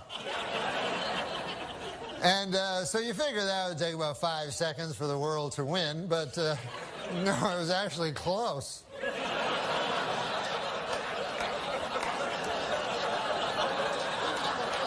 Then about 30 years pass, and Germany decides again to go to war, and again it chooses as its enemy the world. And this time they have that guy, Schrankly, Crankly, that guy, and I'm not even going to dignify him by saying his name, but I think you know what I'm talking about.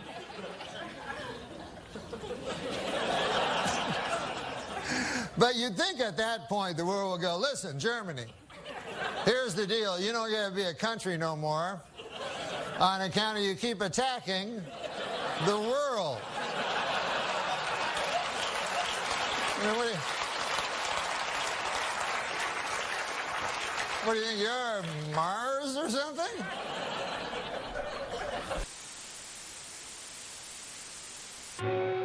I gotta find food for Master. Food I gotta find for Master. For Master, I gotta find food. Maybe I can help. Who are you? My name is Leonora Clyde. I love you. Master wants food. Let the old goat wait. The night is young, and so are we. Master doesn't eat goat. Well, what kind of food does he like? Ooh! That's more like it. Kiss me. What's the matter? Don't you like me? Too bony. Too bony? Nobody ever told me that before. Beef is better than veal. Ah, you're such a dodo. What do you call this? Chopped liver? Master would like more fat. Speak for yourself, John. My name is Seymour. My name is Seymour. That's my name, too. Are you interested, or are you just wasting my time? I never thought anybody would volunteer. Do you volunteer? Sure I do. All right, if you're sure you want to volunteer. All right, my place or yours? I don't care. Well, flip a coin. I don't have a coin. Flip anything, silly. Well, there's a rock. Wet or dry? Wet.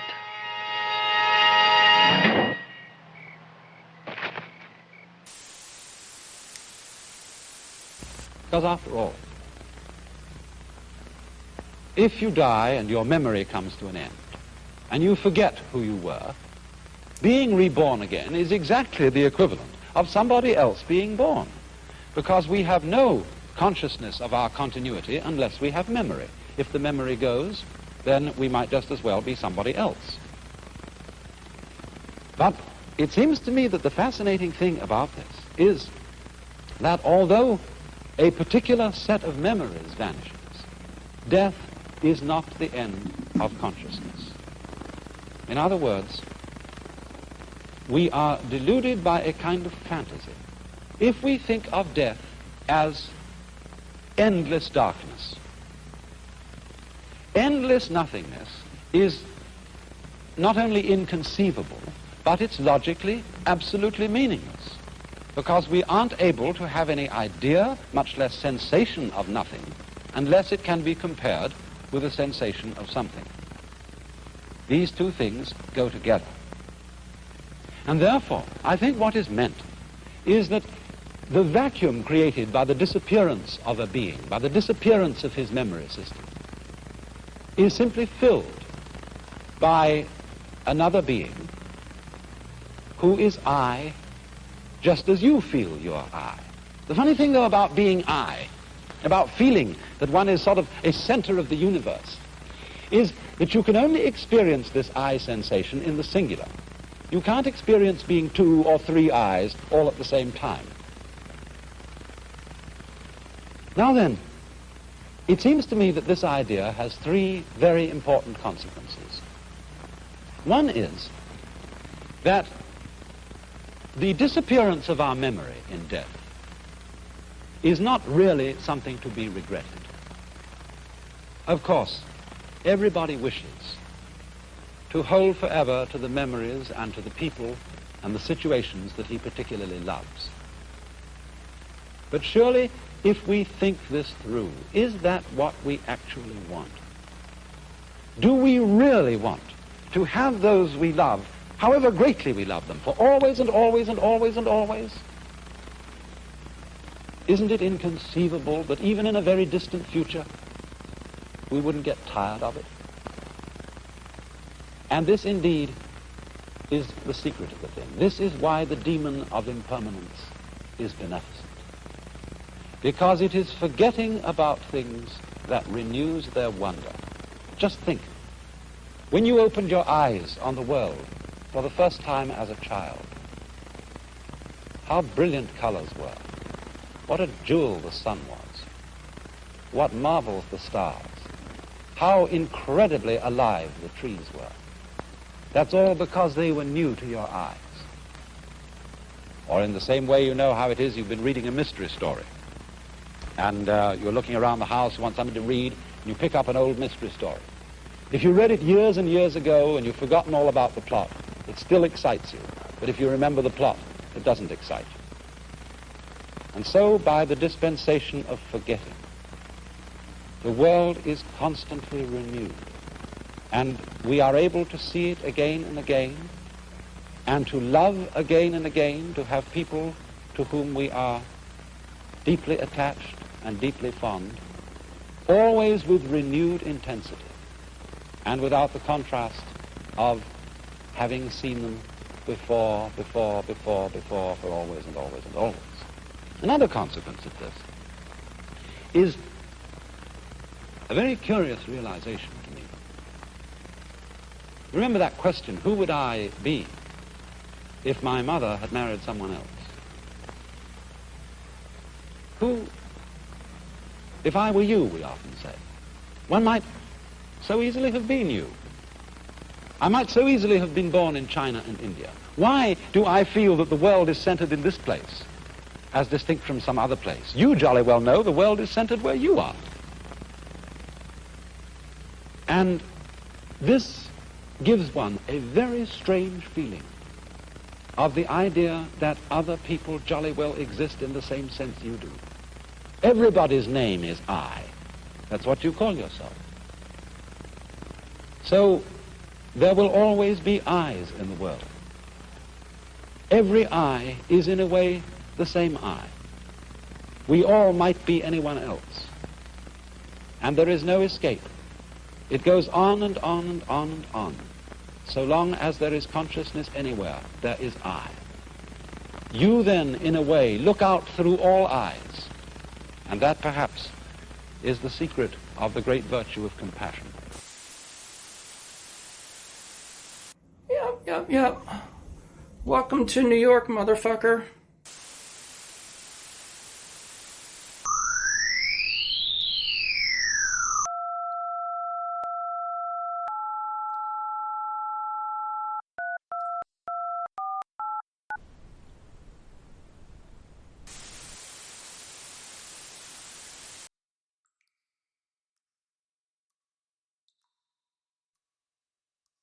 To the world, hello. I wonder if you've wondered why you're thinking all the time. And I also want to know if you want to know what real love is. So how will you find that? How is one to find out what is real love if you're so interested? Well, so I'll help you. I'll help you start right now. You'll have to find out what is real. Will you not? So when is something real? Well, when is the only time something can happen? When it's happening right now. Now, I could throw this harmonica on the table and it could land right back in my mouth and I could play a blues chord.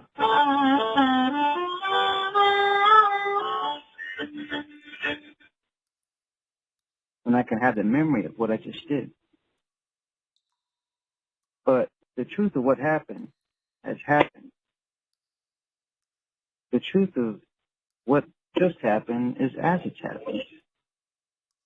And the memory can never be true because the memory is just a reflection.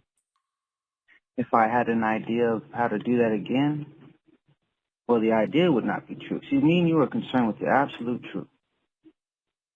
You know, it's true mentally. I mean, according to memory, according to idea, that yes, you know, all that stuff did happen. But the truth of it is as it's happening now. It cannot be repeated. It will not happen again. It's always new, the truth, you see, now happening, life.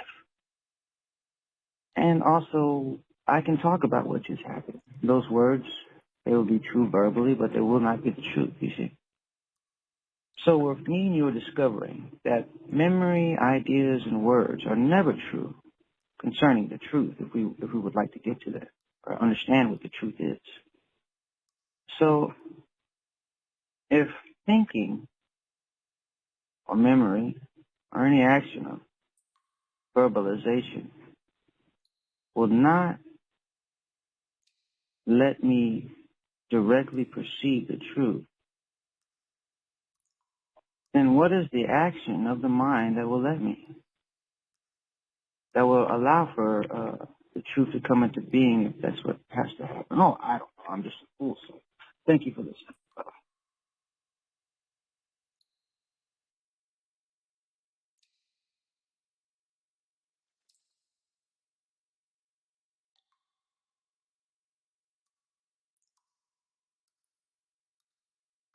You're welcome for talking.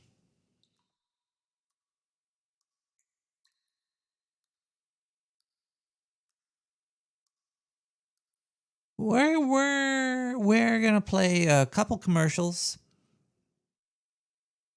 Episode 300 is it's big, you know, so I had to sell a lot of commercial space. You know, look, you out there. I see a few of you in those pipes, getting ready to come out. Like, oh, taking money from big corporations. You're such fucking. You're a sellout, Nick the Rat.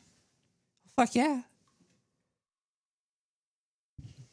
I got to make my megaphone bigger.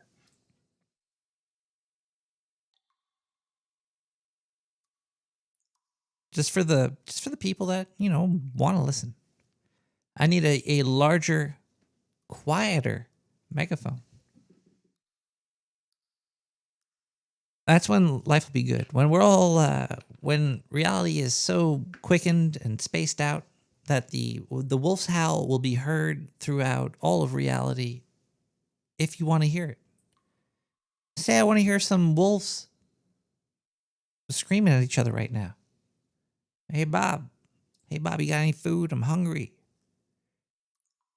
I should be able to tune it, and they should be able to listen to me thinking about talking to people on the phone. 917-719-5923.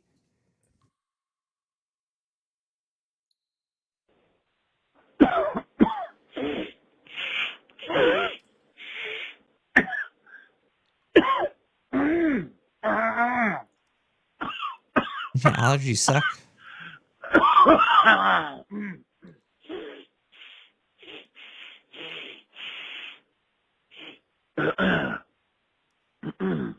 Totally not Rona. It's just allergies.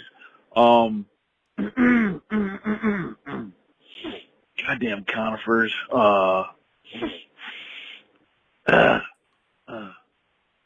Fucking dogs, cats, aliens. Trees. Ragweed. I think that's getting me now. Dirt. Ragweeds. People. Ragweeds. Yeah. Dust. That's Skin. fuck that stuff. Anyways, roach excrement. There's dogs, cat. Is rat fur hypoallergenic? Rice. Hypoallergenic. Anyways, I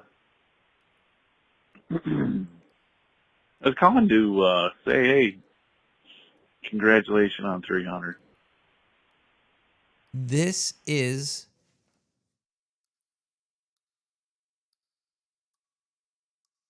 sewer.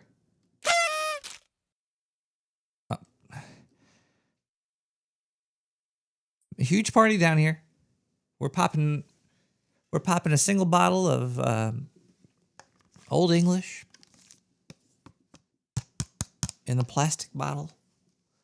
We're living life to its fullest, absolute fullest. When else are you gonna be doing something like this?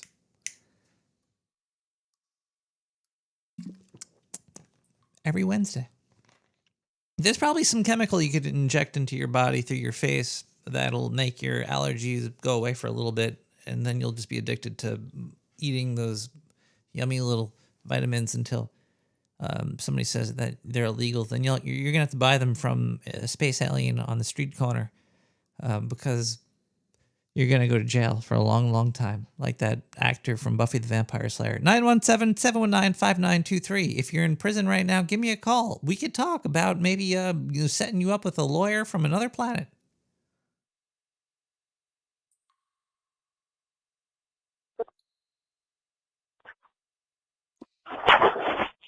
$100% and money back guarantee.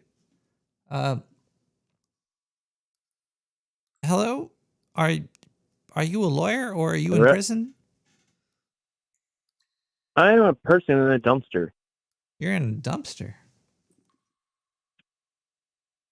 So that's where raccoons live. And you're our proud associate man who lives in the sewers with the rats. Huh? Wait, you're a raccoon? Yep. In the dumpster. Nearby our sewer. And soon there will be a gift coming to you. A handmade special gift soon coming to your P.O. box within the next week. Okay, look. Raccoons are cool and all. But if you send me a spooky poo through the UPS, it will not be a spooky poo. Because It'll UPS does not mean United States Poo Service. It's not it's... No, it will not be through Poo Service. It is a pin dedicated to all rats on a happy 300th. But if you do send me your poo, it would be appreciated. It will not be poo. It will be a nice fancy pin. A pin. It would be very opinionated. No, it will be very appreciated. Yes. And it will be dedicated to all the rats of the sewer. I'll wear it. I'll put it right about here. I'll put it right there. Sounds like a good spot. Huh? Caller? Yes. Are you a raccoon or a squirrel?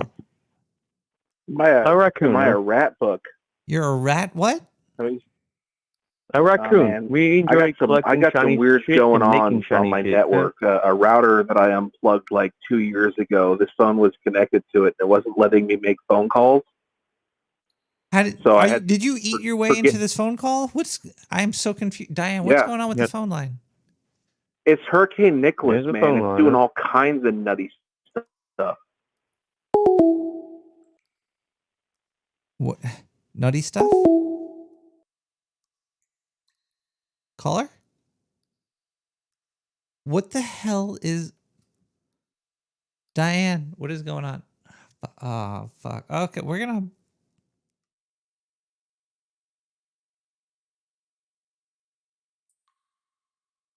Oh, yeah, there's a hurricane coming. There's always hurricanes coming. And I think in the weather room, they got like little cutouts of people, and they put the names of them above the little cutouts, and they're all just coming. Hurricane Annabella, Steve, and Nick, and they're all just storms are all over the caller. Are you calling from a storm right now? Yeah, it's rained 4 inches here. 4 inches. That's pretty deep. It's deep enough. For Nicholas, yeah, it's pretty good, I guess, right? It's up to my chin. I took a picture of a black bear today standing up, and it was like, oh man, yeah, you don't want to see that in the forest. Was he wearing pants? No, man, bears don't wear what? Well, if he was wearing pants and you took a picture of that, we could probably sell it to TMZ or something. If the bear made it, but hey, so have you heard if they're gonna retire the hurricane name or not? Or are you gonna keep coming around? In the sewer, I'm gonna keep coming around. Wait, what are you talking about? Retire the name? What do you mean? What? Hurricane? That's a beverage, right? Like a 40? What do you mean? There's a drink called the Hurricane. Is there? Yeah, it's kind of like a Colt 45, Old English, a Hurricane, I think, maybe, or it's like a mixed drink. Blue? Could be. Tastes like Tide. Yeah, I've seen it in a bottle. It's in like a weird triangular bottle. Yeah. But what are you talking about? Retiring names? Like after a hurricane gets a name, it never comes back around? No, so they have a list of names that they cycle through. I don't know how many years it takes, but they'll reuse names until hurricane is considered like catastrophic damage or loss of life, and then they'll retire it. So there'll never be another Hurricane Laura or Hurricane Rita or Hurricane Katrina ever again. Hurricane Genghis Khan, Hurricane Alexander the Hurricane. No, I don't. Depends on what side of my phone tell where I'm calling from. I'm calling from Greece. I see you're in Greece right now. You're covered in it's kind of yeah. I mean, it's technically Mayo. I don't know how your you're psychic standing. Abilities are. You need to get some more of those tapes that you had a few weeks ago for the psychic stuff. Are you a psychic? Caller? Goodbye.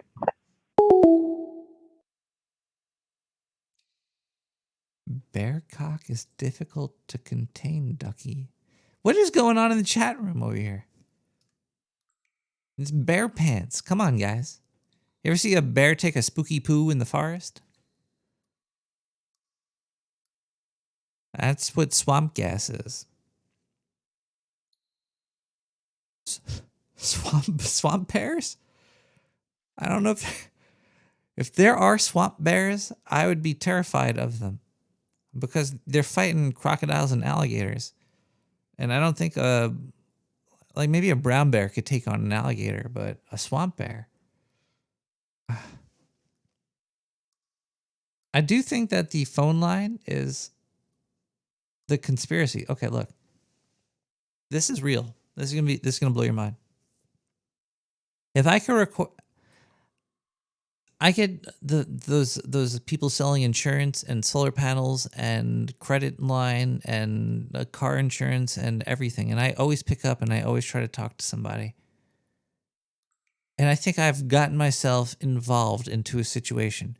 Now, I've tried to. It's very hard to get a decent, recording device on your phone because I think it's illegal to record somebody's conversation unless you tell them that you're recording.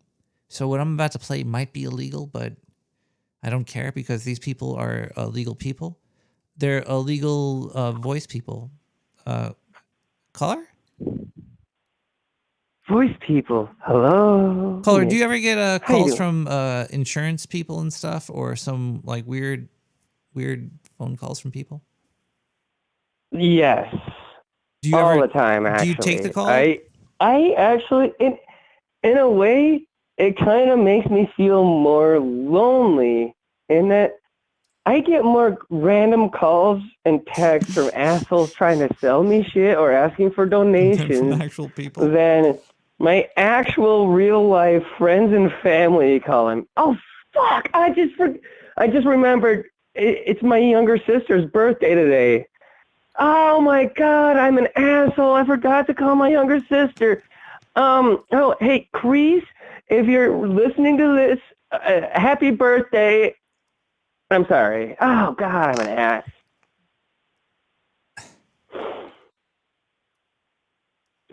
Sorry about that. Anyway, what were we talking about before that?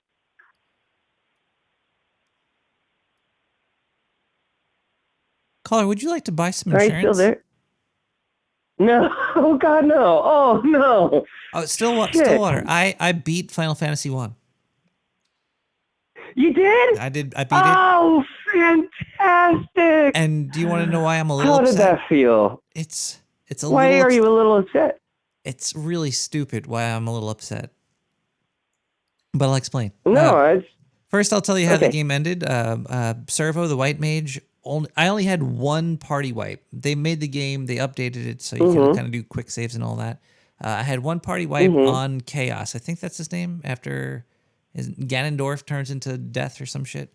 Not Ganondorf. Yep, that's a good summary of it. Yeah. I think his name is Chaos. That was the only time that I had a wipe in the party. And the second time I beat him. I didn't get all the treasure chests. And I didn't get the Steam achievement for 100% completion on it. Yeah, but you beat the game. I know, Isn't that but enough? It should be. But the fact that I've missed 3 random treasure chests throughout playing the game, and I don't get the 100% completion little badge, makes me very mad. You know, you're starting to sound kind of like the homeschool kid that gets to go to public school for the very first time when they're a senior, and they have one class where they get an A-, and they just can't shut the fuck up about it. You know what I mean? You beat the game. You're already killing it. All right, I'll go off Why to Final not Fantasy 2. celebrate what I'll you move did on. accomplish? You're right. I'm going to move on to Final Fantasy 2. Dude, 2 is the one where you have to attack yourself to level up, and it's fantastic. It's annoying as fuck at first. I heard somebody called in. They said you have to like whoopsh, whoopsh, whoopsh, level up. Yeah. You got to stab yourself and cast magic on yourself. You have to, like, the way that your spells level up is based on you have to cast your spell 100 times exactly in order to level it up. And so you start the game off by doing weak attacks on yourself to first build up your defense and your hit points. And then after that, that's when you buy the spells that will cause damage. And then you got to cast that on yourself a bunch of times, and then that will up your hit points, and it will level up slowly your spell levels. Now, which is this means during like a lot random more- encounter? Do I have to get into a fight with an enemy and Yes, then you beat have to myself up? do a random encounter in order to make this happen. Yeah. So get Although into a you fight can and heal then hit yourself. Yeah, and then you can heal yourself outside of battle, and it still adds up in the points to level up your cure spells. Can you heal And if yourself you do during the this battle? just right, if you do this just right, you can become ridiculously overpowered super early in the game, it's slow and it's sluggish at first, but then after a while, like you get to the point where every part of the game for the rest of the time is super easy, barely an inconvenience, except for the like you only have 3 permanent party members, and then throughout the game, when you get to different plot points, you'll have different like temporary player characters that will come in and join on. Don't waste a lot of time with those until you get to the pirate lady who turns out to be a badass, and then the dragon knight that you get to have at the very end of it. All right, so replace 2 of the people with 2 more people. Can you pick who the first 4 are? Oh no, there are 3 permanent player characters that you get to keep the whole time, and don't worry, you'll be able to max out those characters without barely even trying, as long as you have time and an automatic clicky guy that can do random battles for you. Probably. I think they probably built that in. Do it. There was a yeah. speed Oh, up for button sure, for yeah. Final Fantasy 1. Like if I played, it took But 20 hours to But play. then there's like a third slot because you can have 4 people in your party, and it's not like you get to choose so much as if you're at this chapter of the story, you get this other player character that is there with you for a little while. And I can't go into any more of that without any spoilers, and I don't want to spoil this for anyone.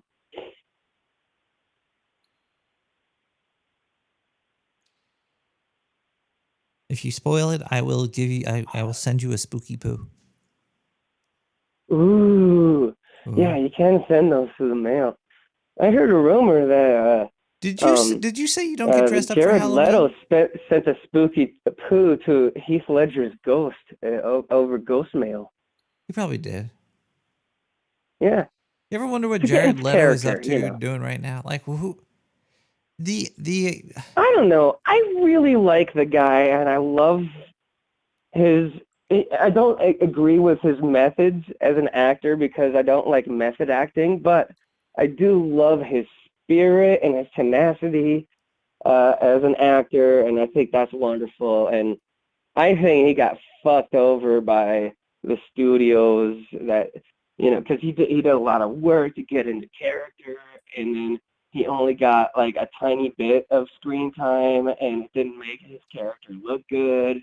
I think he got screwed over on that deal, and I hope that the WB gets the balls to give the Jared Leto Joker a fucking chance to actually do his fucking like hilarious and simultaneously scary Joker thing, because I know that's what Jared Leto wants to do with the Joker, is to be goofy and over the top in a different way, in a punk rock way that is somehow still scary on like a horror level that is just a little bit different from what Heath Ledger did with the Joker. And that's my 2 cents on that issue. First, I want to say Hayes is crazy. 2004, that's a little old. And Joker would be a good thing and a bad thing. Like, why not just have a whole new character for him to play? It just requires the good writing. If there's a good writer making a new character, Jared Leto could kill it. He was great in Cyberpunk with that movie that came out in 2049 with Heath Ledger and Indiana Jones, and he was really good in that as that crazy doctor dude. His Joker character was just written bad because it was, but I would rather just see him have a whole new role than a Joker character. And I haven't seen the 2-3 for the win. cut, but with my friends who love that angle of the comic book movies, they're like, yeah, his Joker in Snyder's Caller. Justice League. Caller got lost in the spooky poo. 917-719-5923.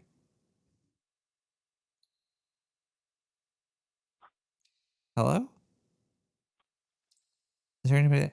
Oh, wait. I was telling you about the conspiracy. I have to get through this. This is gonna be a long show, people. That we have a lot of content to go through here. I recorded one of these conversations, and the person I'm talking to reveals a lot of information. Let's just listen. This is actually pretty creepy. This is real. What you're about to listen to is not a production from any sewer scientist. This is me talking on my private phone, okay? With one of these phone scammers. And I just listen to what happens because it's just really, really weird. Hello? Hello?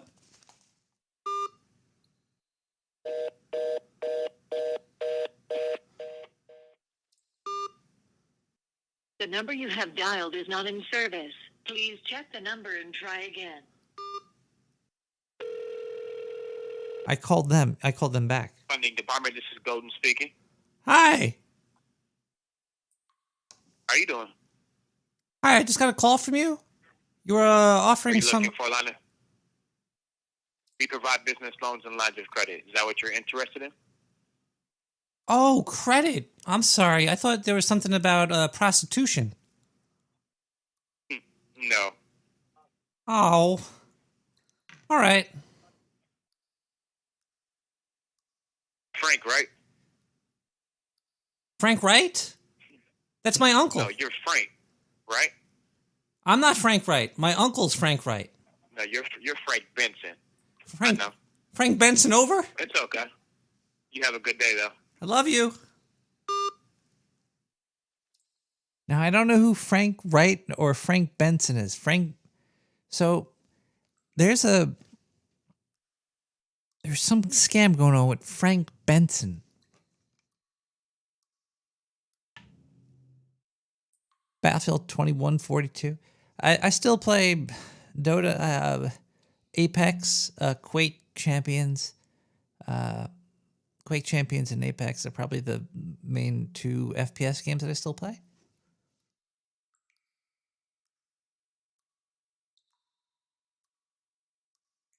That Looper game or whatever seems to be doing pretty well. I don't know what that whole phone call was about right there. That was weird stuff, right? That was pretty weird. We have to do some math right now. I fuck with these people, but I've never heard them ask me if I had a phone scammer guy, some Indian dude, call me back on my number directly and just start cursing me out because I mess with them all the time. I don't have recordings of it, but it's happened. Take my word for it, it has. I was actually holding the phone up to the microphone in the studio. It just so happened to happen while I was at the recording place for that phone call to have happened. So Frank, whatever. I don't know what's going on with that. I might have just uncovered something insanely weird. I don't know. I don't know who this Frank guy is. Frank Wright is not my uncle.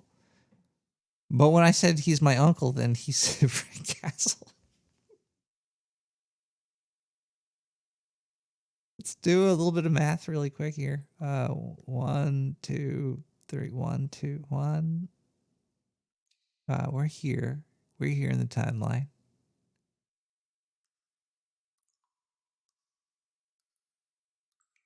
Let's listen to Zindu.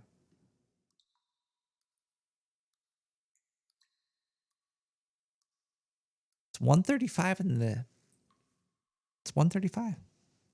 We've been going on for 11 to 12 to 1, 2.5 hours so far. Nick the Rat Radio. It's a big party in the sewer.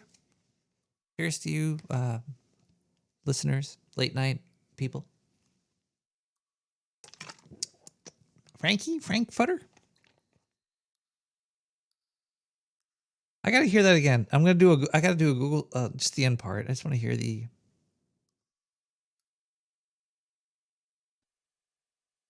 Hello.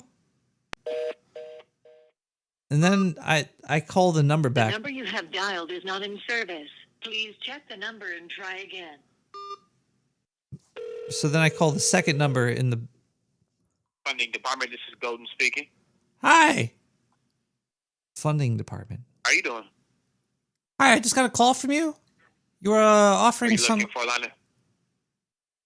We provide business loans and lines of credit. Is that what Looking for Lana. We provide business loans and credit. Okay. you're interested in? Oh, credit. I'm sorry. I thought there was something about prostitution. No. Oh. All right. Frank, right? Frank Wright? That's my uncle. No, you're Frank, right? I'm not Frank Wright. My uncle's Frank Wright. No, you're Frank Benson. Frank Benson. Who is Frank Benson? See, I got him to give up the guy's last name. If I kept talking to him, I could have probably got like the pet's name and the year he was born. Frank Benson. Frank Weston Benson, American artist? I think that guy's dead. Yeah, he died in the 50s. Now I'm really creeped out. Now, okay, fuck. Let's listen to a song really quick. We'll be right back with more Nick the Rat Radio. This is Luxy Music with Save Your Tears. Is that Luxy? Luxy Music, Save Your Tears. I saw you dancing in a crowded room. You look so happy when I'm not with you. Frankenstein. But then you saw me catch you by surprise. A single tear falling from your eye. I don't know why I ran away. I'll make you cry when I run away.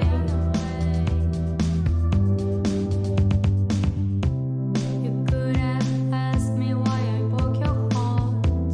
You could have told me that you fell apart. But you asked me like I wasn't there, and just pretended like you didn't care. I don't know why I run away. I'll make you cry when I run away.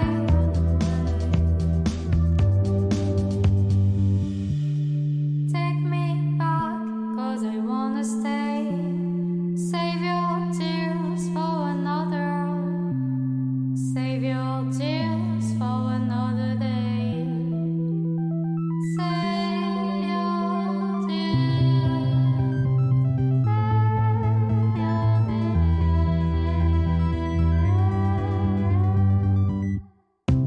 I made you think that I would always stay. I said some things that I should never say. I broke your heart like someone did tonight. You won't love me for a second time. I don't know why I run away. I'll make you cry when I run away.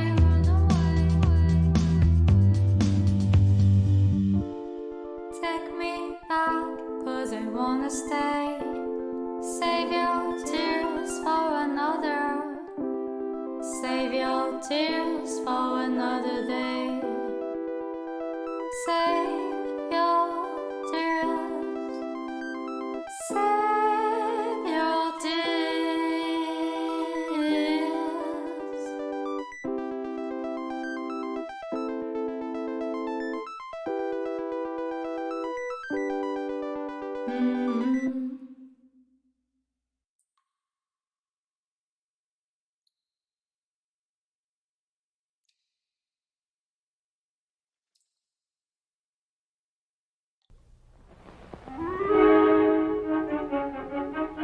Hi, partner, Reese.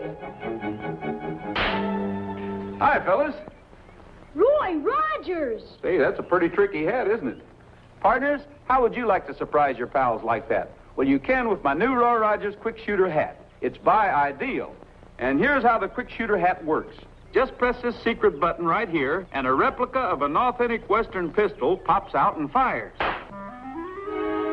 It's your secret weapon, even when they think you're unarmed. So get Ideal's new Roy Rogers quick shooter hat at your favorite store today, and you'll always be ready for anything. Ask for Ideal's new Roy Rogers quick shooter hat. Yeah, we're opening up these sewer shops. These sugar, we sell sugar candy sugar shops. Yeah, we're putting them around the country. In a sewer near you, you just go down there. And we got some of them. We have sugar, like sugar, da. Basically everything is sugar. Even the containers where we keep the sugar candy is sugar. And we make like cereals and lunches and dinners too. All made of sugar, 100%. We call it the Sewer Meshuggah's Sugar Shop. It's gonna be around the country. Basically, we're even getting funding from the government. I think they're gonna be putting us into school systems. It's fucking great. It's beautiful stuff. It's 100% sugar. All different types of fucking genetically modified sugar. We got like tree sugar. We got human sugar. We got cat sugar. We got all crazy types of sugars down here. We got mammoth sugar. We got the DNA from mammoths. We changed his DNA up into a thick, syrupy, sugary substance, 100% sugar from mammoths. Basically, it's all different. It has different flavors and textures. It's very strange how sugar can be sugar, but also not be sugar at the same time. And I can't really tell you how exactly we do it, but all I can tell you is that if you want to come into the store, you need insurance. If you don't have insurance and personal protection equipment, you can't come in. You can't eat in the store. We gotta see your paperwork. We gotta see your ID, social security number, how high you are. We gotta take your weight. We have to make sure that, you don't get hurt from all the sugar we're putting into your body. You know how many people have heart attacks and shit every year? It's fucking disgusting that we're selling you this stuff. But you motherfuckers keep buying it, so we're gonna keep on selling to you. It's Serious Sue's Silly Sugar Shop. Sugar in the sewer. We're selling, I don't even know. I think I've been just eating straight sugar for the past 30 days. My brain, I don't even know. I think my brain is just sugar now. My name is Sally Smalls.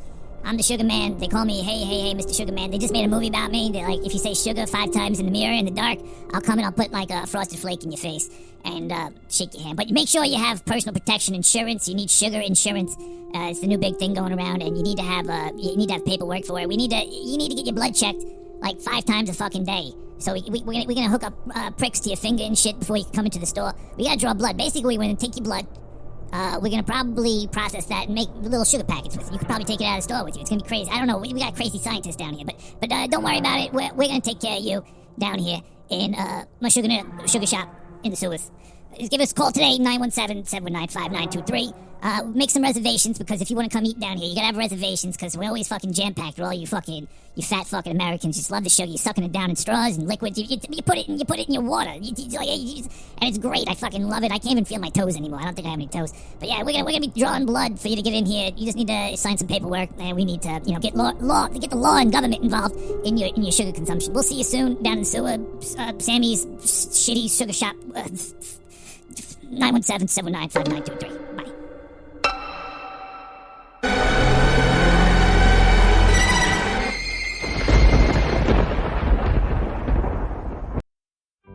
Sugar.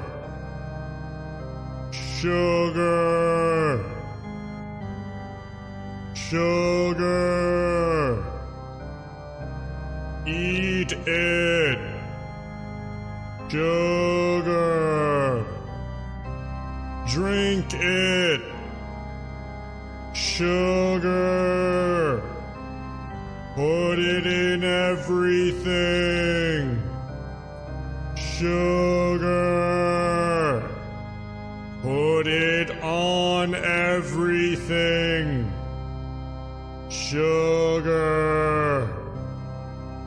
Sugar. Sugar. It's only toxic if you are a pussy.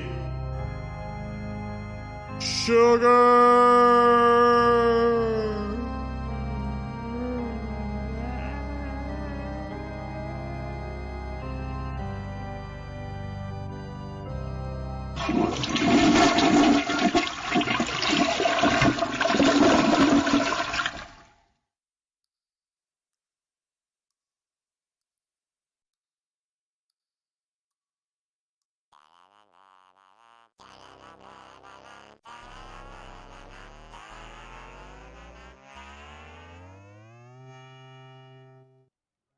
Everybody, Zindu is back one more time. This is my final appearance on episode.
Hello, Mr. Rat. This is Bert the Rat from Texas. Good to see you. Good to hear you. I like your voice. I like your. But that's about it. I just enjoy your voice so much. Bye-bye.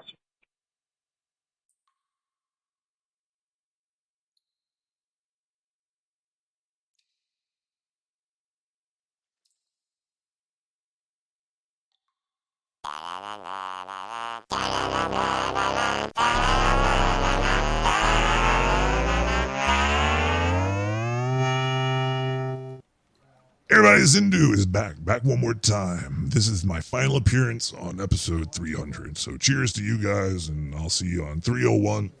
Fuck 300. Maybe Nick will quit tonight. I don't know. Nick, when are you going to quit? I still have to pay off my spaceship insurance, so please don't quit just yet. Let's read a couple of more news articles here. I saw this one. This is about New York City. This is a good one. It's like one of those future things that are. It's on Yahoo Finance. New York passes the law. They passed this law that will ban all gas-powered cars, the sales, by 2035. So if you're in New York in 21, another 12 years from now, you're not going to be able to buy a gas-powered car in a decade from now in New York. There's gonna be nobody's gonna want to live in New York ever again. Anyway, that means that there's gonna be a fucking war between gas stations that have gas and electricity, and don't forget, people, to get the electricity into the car, into those big old gigantic lithium poisonous batteries.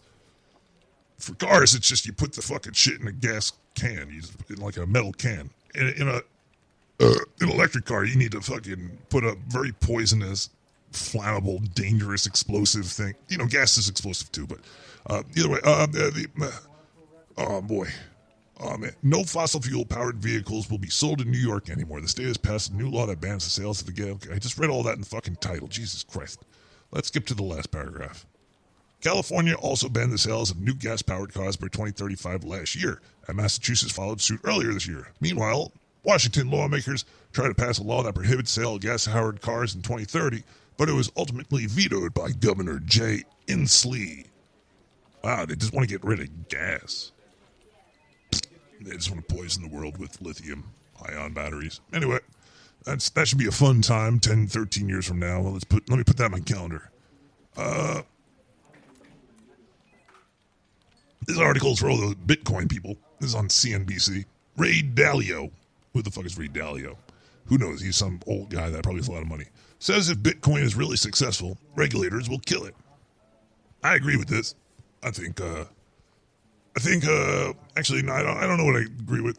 Let's just read the last paragraph. This is fun. I think it's worth considering all the alternatives to cash and all the alternatives to other financial assets. Bitcoin is a possibility. I have a certain amount of money in Bitcoin, Dalio says. It's an amazing accomplishment. To have brought it to have bought it from where the programming occurred to where it through the test. I don't know what the fuck he's saying. Anyway, who could predict the future? This guy can't. But all right. This is all stupid. This is all stupid stuff. Let's find some Ask a Zindu questions.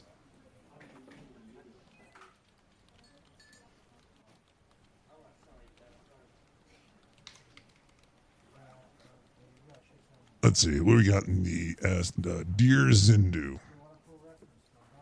Dear Zindu, we got some questions here.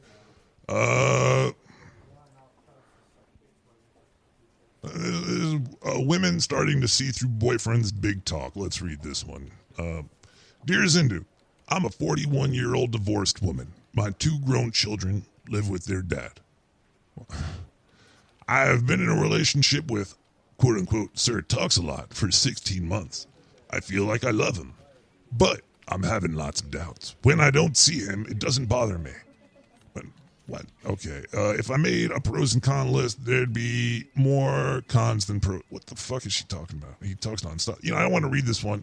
I'm going to say, hey, you sound like you're annoying, and you should maybe just fucking get a dog or something. That's going to be Zindu's advice for you. Get a dog. Let's see. Is there anyone that, I just want a short-ass Zindu. I don't want a fucking paragraph with some... This one's also like a paragraph. Is there any short... Give me a short one. Diane, give me a short ass Zindu. Pop it out. Come on.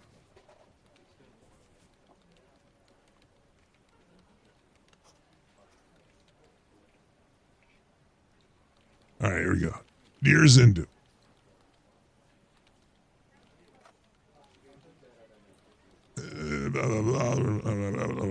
No, that's not a very short one. Jesus. Diane, come on. I helped him find you. You better help me out here. Dear Zindu, after spending yet another night alone while my husband was out having a few beers with his friends, I decided to write him the following thank you note. Thank you for your countless time. Okay, I'm not reading this whole thank you note that you wrote to you. Don't send any more Dear Zindus in. All right? There's a bunch of you out there sending me these questions, and you just sound like you need help that I can't help you with. You might need to go get a time machine, go back in time, and stop yourself from being born, maybe. Anyway, this is Zindu, and if you're still alive today, have a great evening, and thanks for spending 300 episodes with Nick the Rat, and a couple of those with me as well. And here's to 300 more. You better start paying me better, buddy. This is crazy. I do this shit for literally peanuts. I'm just very hungry. Zindu, coming to you for the Dark Sewer News Network. Zindu does like peanuts.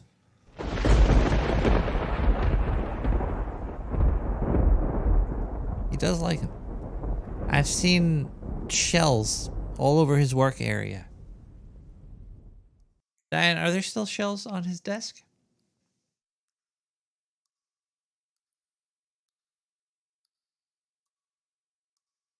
Yeah, she's showing me some pistachio shells. Then there's peanut shells. Walnut shells too? Even fucking coconut. He's eating coconuts over there. Can you maybe scrape some out and give it to me? I like that.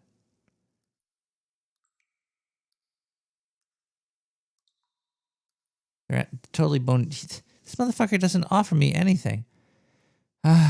You gotta share with people, right? It's the whole point. Especially if you're like in the same area.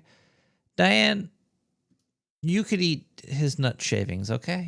It's all yours. I don't want any of it. Okay.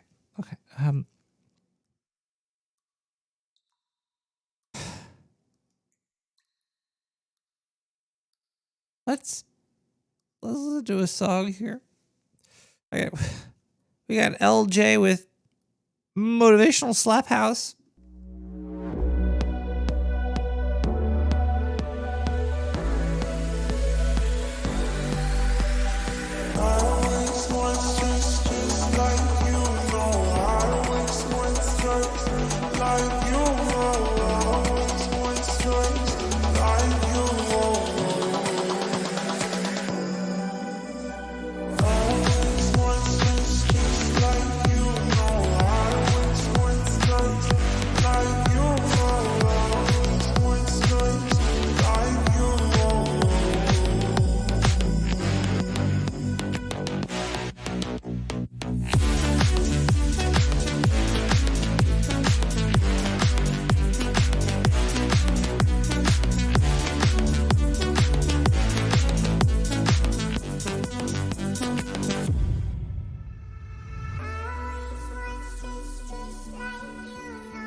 Why have a boring beverage when you could drink sugar water? Sugar water's proven to have buckets of sugar in it, unlike natural tap water. Tap water is boring. It's not even extreme enough to make you feel modern, alive. Sugar waters not only comes with the buckets of the sugars in it, we also add dye. Tap water doesn't have beautiful dye in it, does it? So normal. We also store our sugar water in little processed oil bottles. And you throw them away when you're done with them. Tap water doesn't have a fun little container you could piss into if there's no toilet around. Think about your life and how you want to live it. And next time you go for a glass of tap water, say fuck it. Today I'm living like I want to die tomorrow. Sugar water, coming out of the dark sewer network and into your mouth for only like $1.69. Fuck, some sugar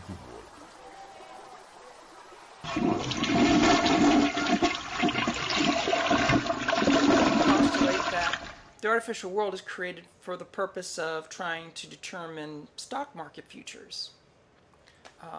In the Matrix, the premise is riding on the back of a tortoise, which leads to the argument, well, if the Earth is on the back of a tortoise, what is the tortoise standing on? And the old adage is, well, it's tortoises all the way down, hence what I said earlier. But all of these mind plays, these flights of the imagination, they all stem from the same singular perspective, which is that you, not me, not us, plural, but you are the center of the universe, to be the singular consciousness by which all things would revolve around.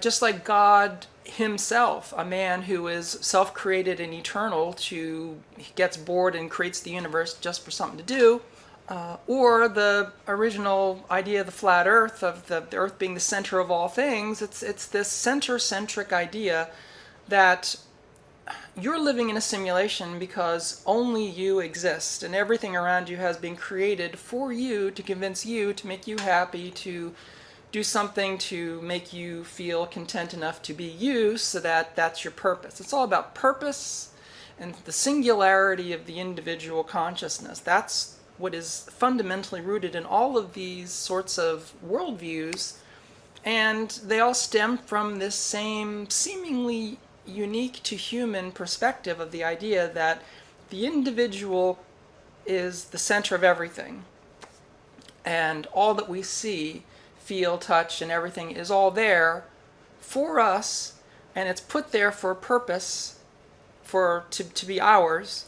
And you can extrapolate this back throughout all human theologies.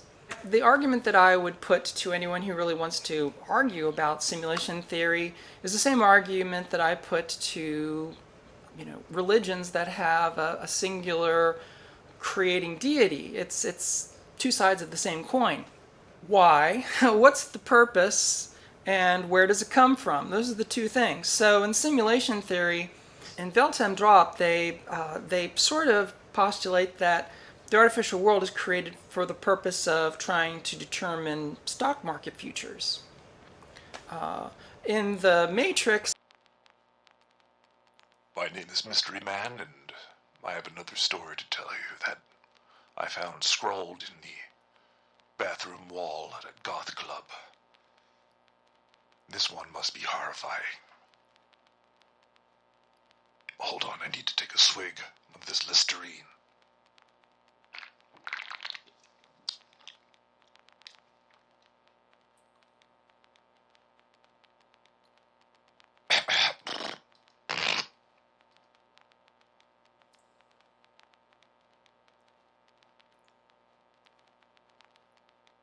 Allison lost both of her parents when she was very young, and she brought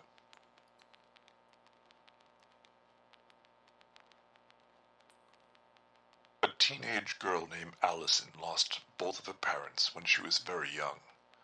She was brought up by her aunt, Aunt Zizi.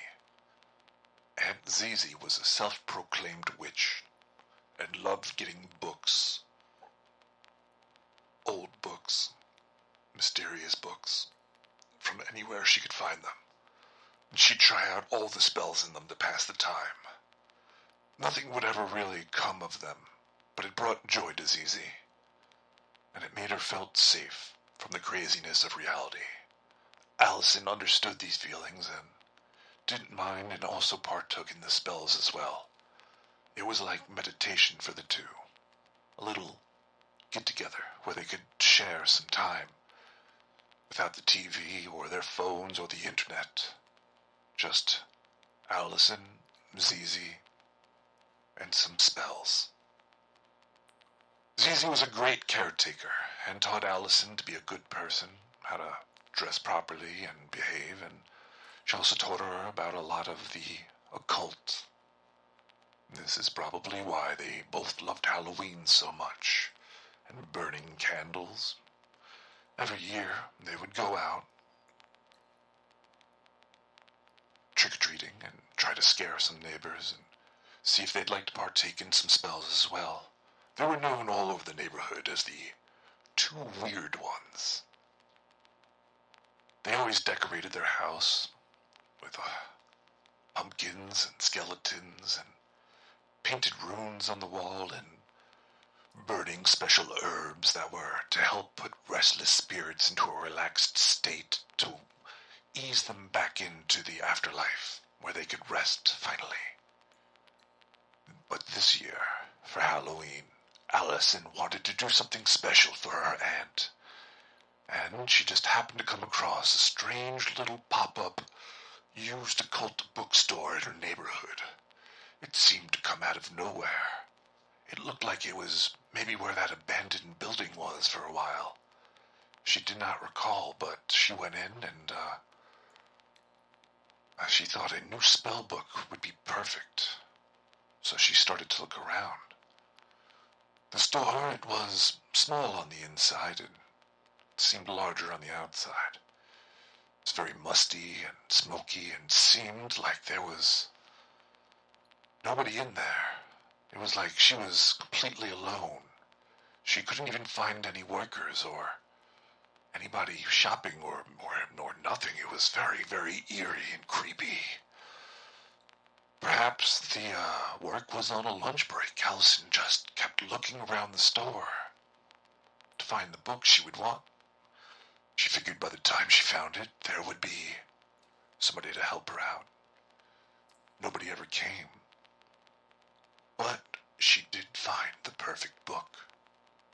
It was bound in a very strange, smooth fabric that she's never felt before.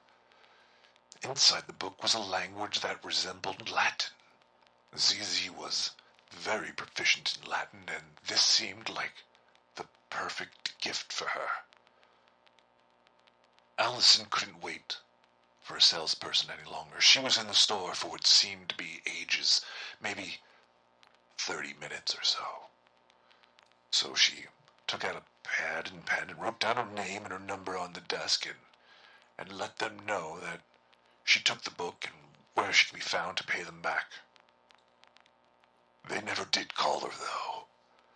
She didn't feel right about the situation, but the shop was already closed and it seemed like it was no longer there, just the abandoned building where the store was.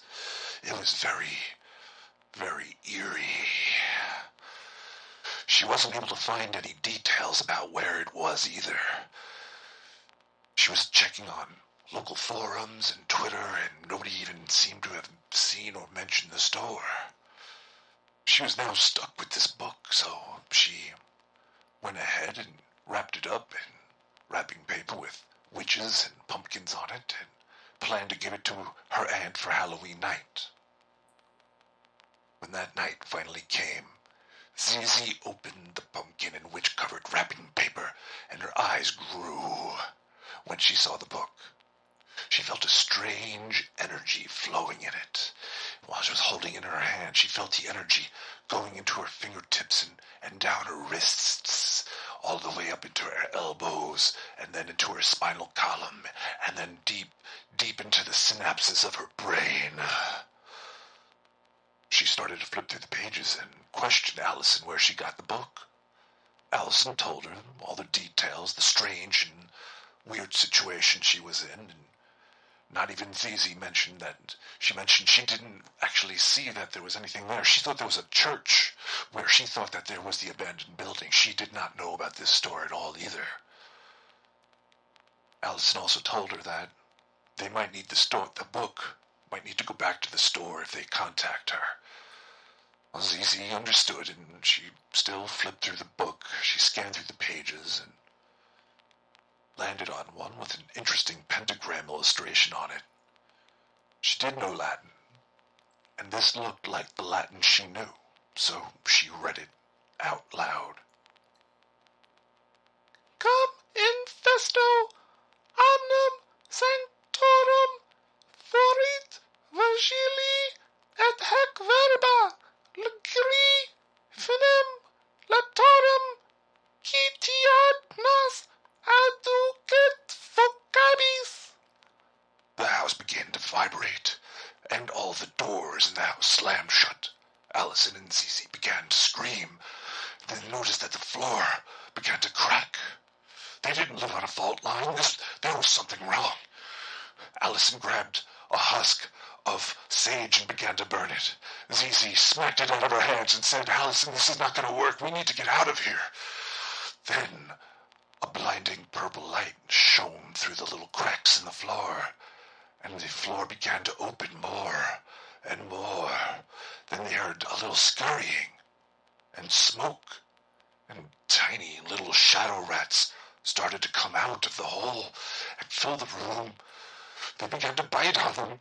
Their teeth, they stung. They feel the bites and the pain. Their teeth, it was biting into their legs and their hands and their feet. As much as they struggled, they were not able to physically touch the shadow rodents, but they felt the teeth entering their body. There was nothing they could do. Soon the rodents began to gnaw into their flesh and drag them towards the hole.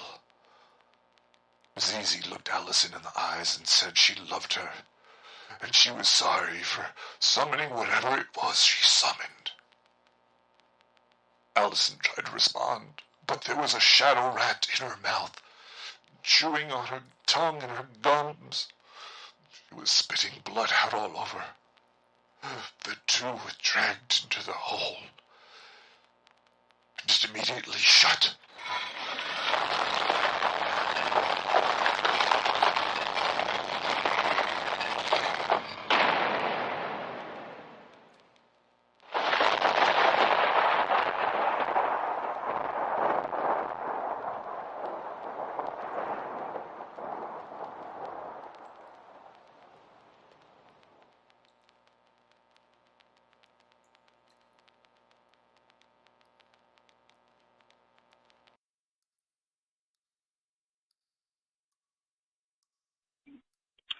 Hey, Nick the Rat, it's me, Britt the Brat.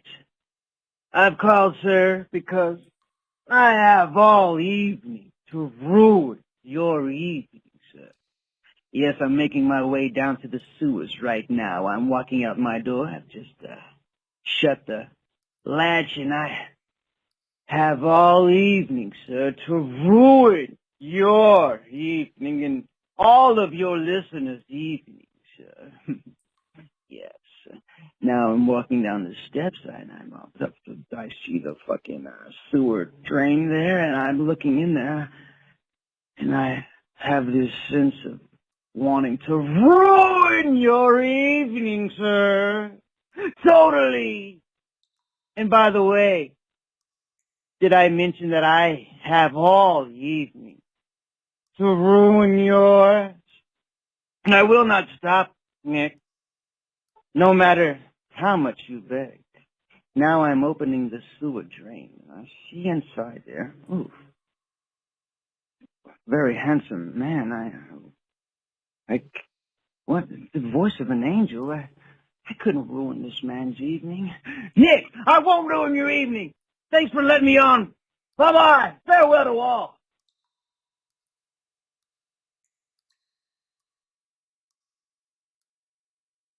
Diane, trace that call and lock up the sewer tight. We're getting ready to get out of here. We still have a couple more couple more voicemails. Nick, can you hear me? Can you hear me, Nicholas? Can you hear me? La la la la la la la. La la la la la la la la. You not hear this? Let me know. Get back to me. Okay. Thank you very much. Have a nice day. Goodbye. I did hear that. Caller, did you hear that? Nick the Rat! Whoa. Nick the Rat! Pew, pew, pew, pew! Air horn, air horn, air horn! Pew, pew, pew, pew! 300 motherfucking episodes. Nick the Rat is into. Congratulations, bitches. What are you doing? What are you wearing? What are you wearing? I don't have Twitch. I'm 128 kilobit a second right now. Be descriptive. How are you getting all those kilobits? I'm not really sure. I'm standing by this thing that makes my head really warm. It's a billboard, but it's got a bunch of shit hanging off of it. You're building Pretty a sure I rock could get up ship there, here. but there's a camera, so I probably won't. Caller, stay grounded unless you're a bird. Unless I'm burned? And now if you're burnt, do you have one pee hole or three for separate Oh, excretion I have sorts? a vent. It's multi-purpose. It's for entertainment and excretion. Mostly used for entertainment, though. Caller, have you ever had a 40 ounce of Old English? You know, I'm not sure I've ever had that drink at all, but if I ever do drink it, it'll be because of you. I don't recommend it. Yeah, I didn't figure you did, but it's for the budget. I highly recommend it. But in my locale, it's probably $5 a fucking bottle, which is fucking beer is all really expensive here, and stuff that claims to be beer is also expensive. It's stupid. Weed's also expensive too, but if you cross the border just a little bit, it's not. But then it's wet. Fuck. That's fine. I like when you cross the border of a gentleman's panties, and then it just gets really, really wet. I'm glad that you're acknowledging that some gentlemen do wear panties. And some gentlemen But it get can wet. make you grouchy. Wait, what? Some gentlemen get moist. Well, yeah, you get sweaty, even if you're not horny. I mean, some people do. I mean, that's what I heard. Usually when you're horny, you're sweaty too, right? Because you're getting all active and you're jumping hurdles, climbing through fences. And then if you haven't brushed your teeth and you spit in your hand and you're jerking off, and then you're jerking off for a long time and you're spitting in your hand and you haven't brushed your teeth and you're spitting and jerking, and then when you're done, you're like, whoa, what is this disgusting shit? X, X, X, X, X, X, X, X, Alt F4, Alt F4, Alt F4, Alt F4, Alt F4, Alt F4. And then you wipe it up, and then you realize that you smell like a stinky mouth because you didn't brush your teeth. That, my friend, Isn't that weird? Is a spooky splooge. Yeah, it's pretty spooky. Hey, you know, it occurred to me earlier that you can't have spooky without poo when you're talking about spooky poos. That's only if you're into anal. You might be German. Who's not into anal? And yeah, I might have that heritage. Are you calling me a Nazi? Heritage. Heritage. Heritage. Heretic? What's a tag? Heritage. Is that like the part between the taint and the vag? Is there like a subdivision of taint that's the tag? That's only for females or people who identify as such? Is that like a Greek word for like, it's like Hera, the goddess of war? Like they're talking about like mother and her puntaj? Whoa. Sure it's not the goddess of time? Hera is the god of time. Yeah, you're on speaker. So there was a car farting down the interstate just then, if you heard that. I'm sure you did because it was fucking loud. Hera is the ancient Greek daughter of the Titans Cronus and Diarrhea, sister wife of Zeus, and queen of Olimpa and gods. Olimpa. Is that where Olimpan. J. fucking Inslee lives? Excuse me, Olimpan. is that where J. fucking Inslee rules with an iron mask? Why do the gods look like people? I don't know. I've never seen one, but I've seen a lot of fucking weird ass aliens and lizards that were aliens and vice versa. What color? Were you ever Yes. abducted? That depends on what you count. I mean, I spent time in some vessels, but I got into them by getting in my bathtub and putting some stuff inside of me. So it's sort of like an outside inside thing. It sort of dissolves you from both ways, and then all of a sudden they're letting you fire these weird things that are kind of like weapons. Sort of like Dune. You were taking the spice. You know, I've never read that book or seen that. I heard lots of stuff sampled from the movie, and I've been told by many people that I would really dig the book. But I understand that there are a bunch of dominatrix female fuck you in the butt types, and I don't know, that could be kind of fun. They got finger boxes.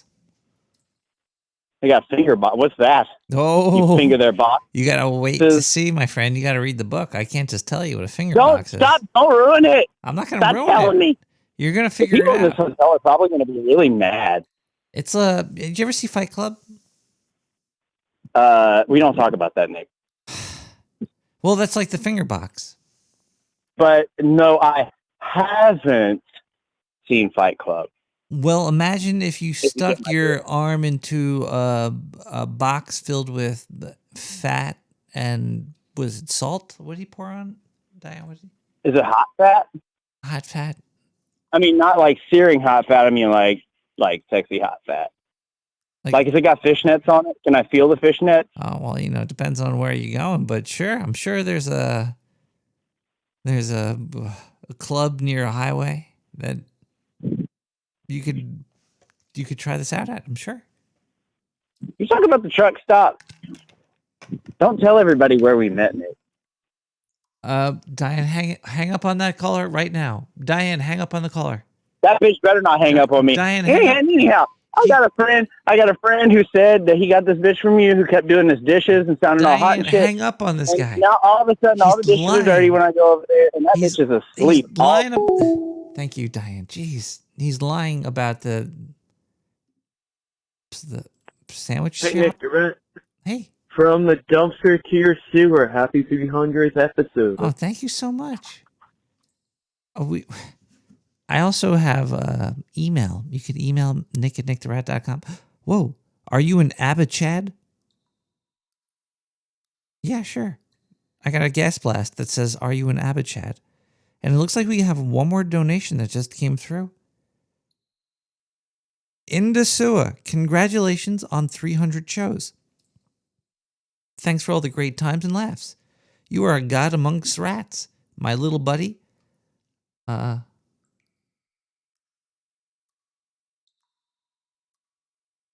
My little buddy, I love you, and I love Sewer Fam. Screw it. Oh, screw it. That's to continue where where that dude left off at the truck stop, where you was like trying to get some saran wrap over your willy as some kind of rubber or something. He told me about that. And he also told me that you don't wipe your feet before you do foot jobs, and also that you don't have feet. I got 4 hands. I don't have feet. Four hand feet? No, I got 4 hands. I don't have feet. I got 4 hands. You have 4 hands but no feet. Well, yeah. So you just got arms coming out the bottom of you. Yeah, I got 4 hands. My feet. You got 4 hands on 4 arms, no feet. My feet and my hands look exactly the same. And I'd rather say that I have 4 hands than 4 feet, because I'm not a horse. I'm a rat. Well, yeah, we do know that horses do have 4 hands on each foot. And they only have 2 toes per foot, so they only have 8 toes total. That's true, but they're cleft in the middle, so they kind of come together as one. A lot of them use eyeliner or something to bridge that gap so they don't look weird. A lot of people don't know this, Nick. A lot of people do know it. And those How people need to different die are so it makes camels us and special. horses' toes?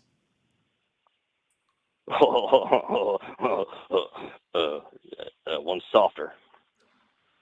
Well, hold on. Let me just say to Oscar It, thank you for the 3333 300th show. Congratulations. That's, man, I'm going to have to do another 300 episodes.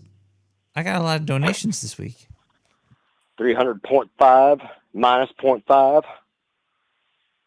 That makes Why are sense they to me. called horse toes? When a sweatpants or something's wedged up into your crotchal area, why is it a camel toe and not a horse toe?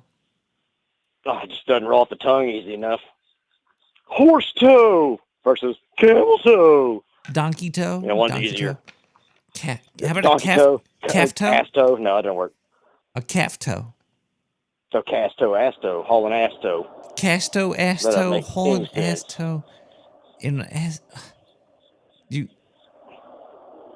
so sexual today. It's just about so many sexual things. Like even 300. I mean, Well, geez, there's a lot like, what of are we squared hormones up? in 300. mayonnaise. It's a. What?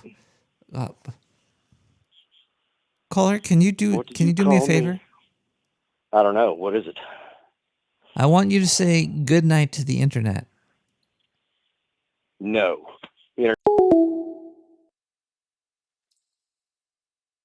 I asked him nicely. 917-719-5923. Imperial Waste Emporium, calling to give you the specials of the week. Or cafeteria, landfill sludge miles with winged bat cringing mandarins. Lids forging, bucket clothing chair, given to the night only that has taken. God, I sound amazing. Oh, thank you, Oscar. I see you're still in the chat. I'm happy you're still awake. I got the donation. Mwah. Sewer chat, everybody that has participated or created or shared or interacted without being a big old spooky poo. Cheers to you. You know what? I ain't got much of this 40 left. Let's celebrate 300 with a PBR.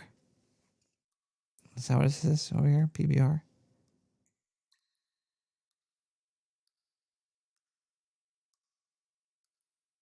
Fuck that shit!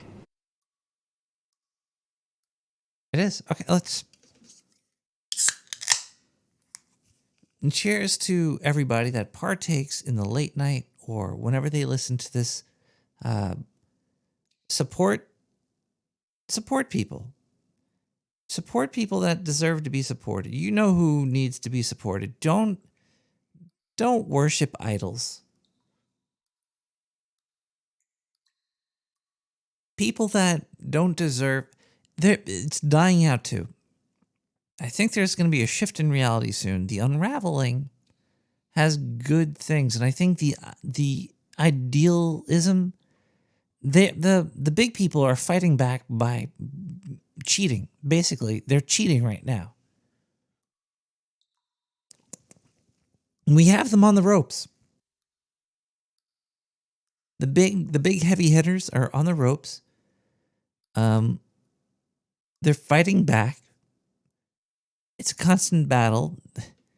It's like when the advertisers and the magazine got into fights. They're like, oh well, first, the magazines let the advertisers have a little bit of the fun, but now it's the advertisers let the magazines have a little bit of fun, and that reality could swing back when the creators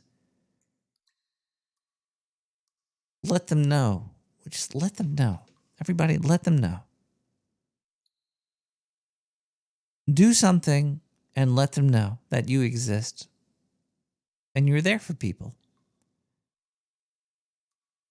Make a record of it. Have a receipt. We're here once. We might come again. Who knows?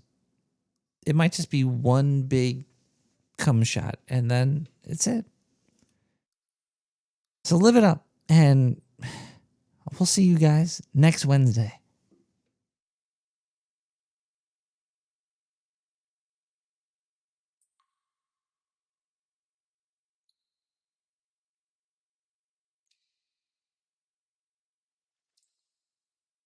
Barbara Browning with Perfect Day.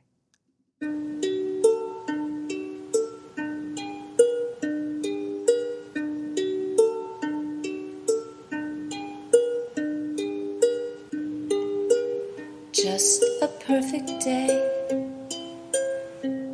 Drink sangria in the park. And then later, when it gets dark, we go home.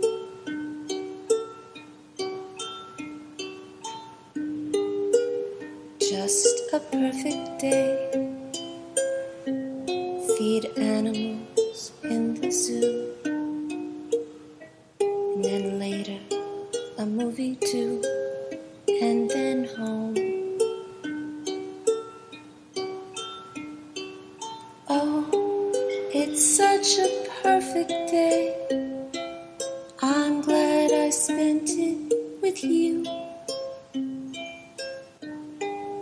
Oh, such a perfect day. You just keep me hanging on. You just keep me hanging on. Just a perfect day. Problems all left alone. Weekenders on our own.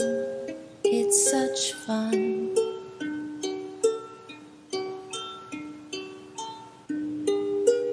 Just a perfect day. You made me forget myself. I thought I was someone else, someone good. Oh, it's such a perfect day. I'm glad I spent it with you. Oh, such a perfect day. You just keep me hanging on. You just keep me hanging on.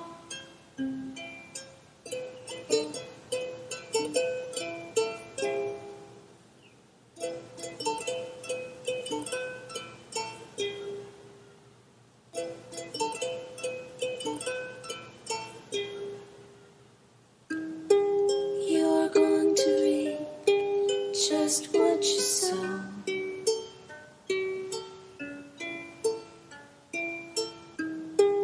You're going to reap just what you sow.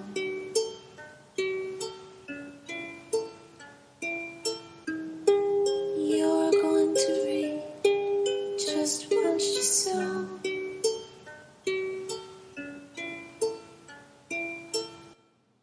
You're going to reap just what you sow.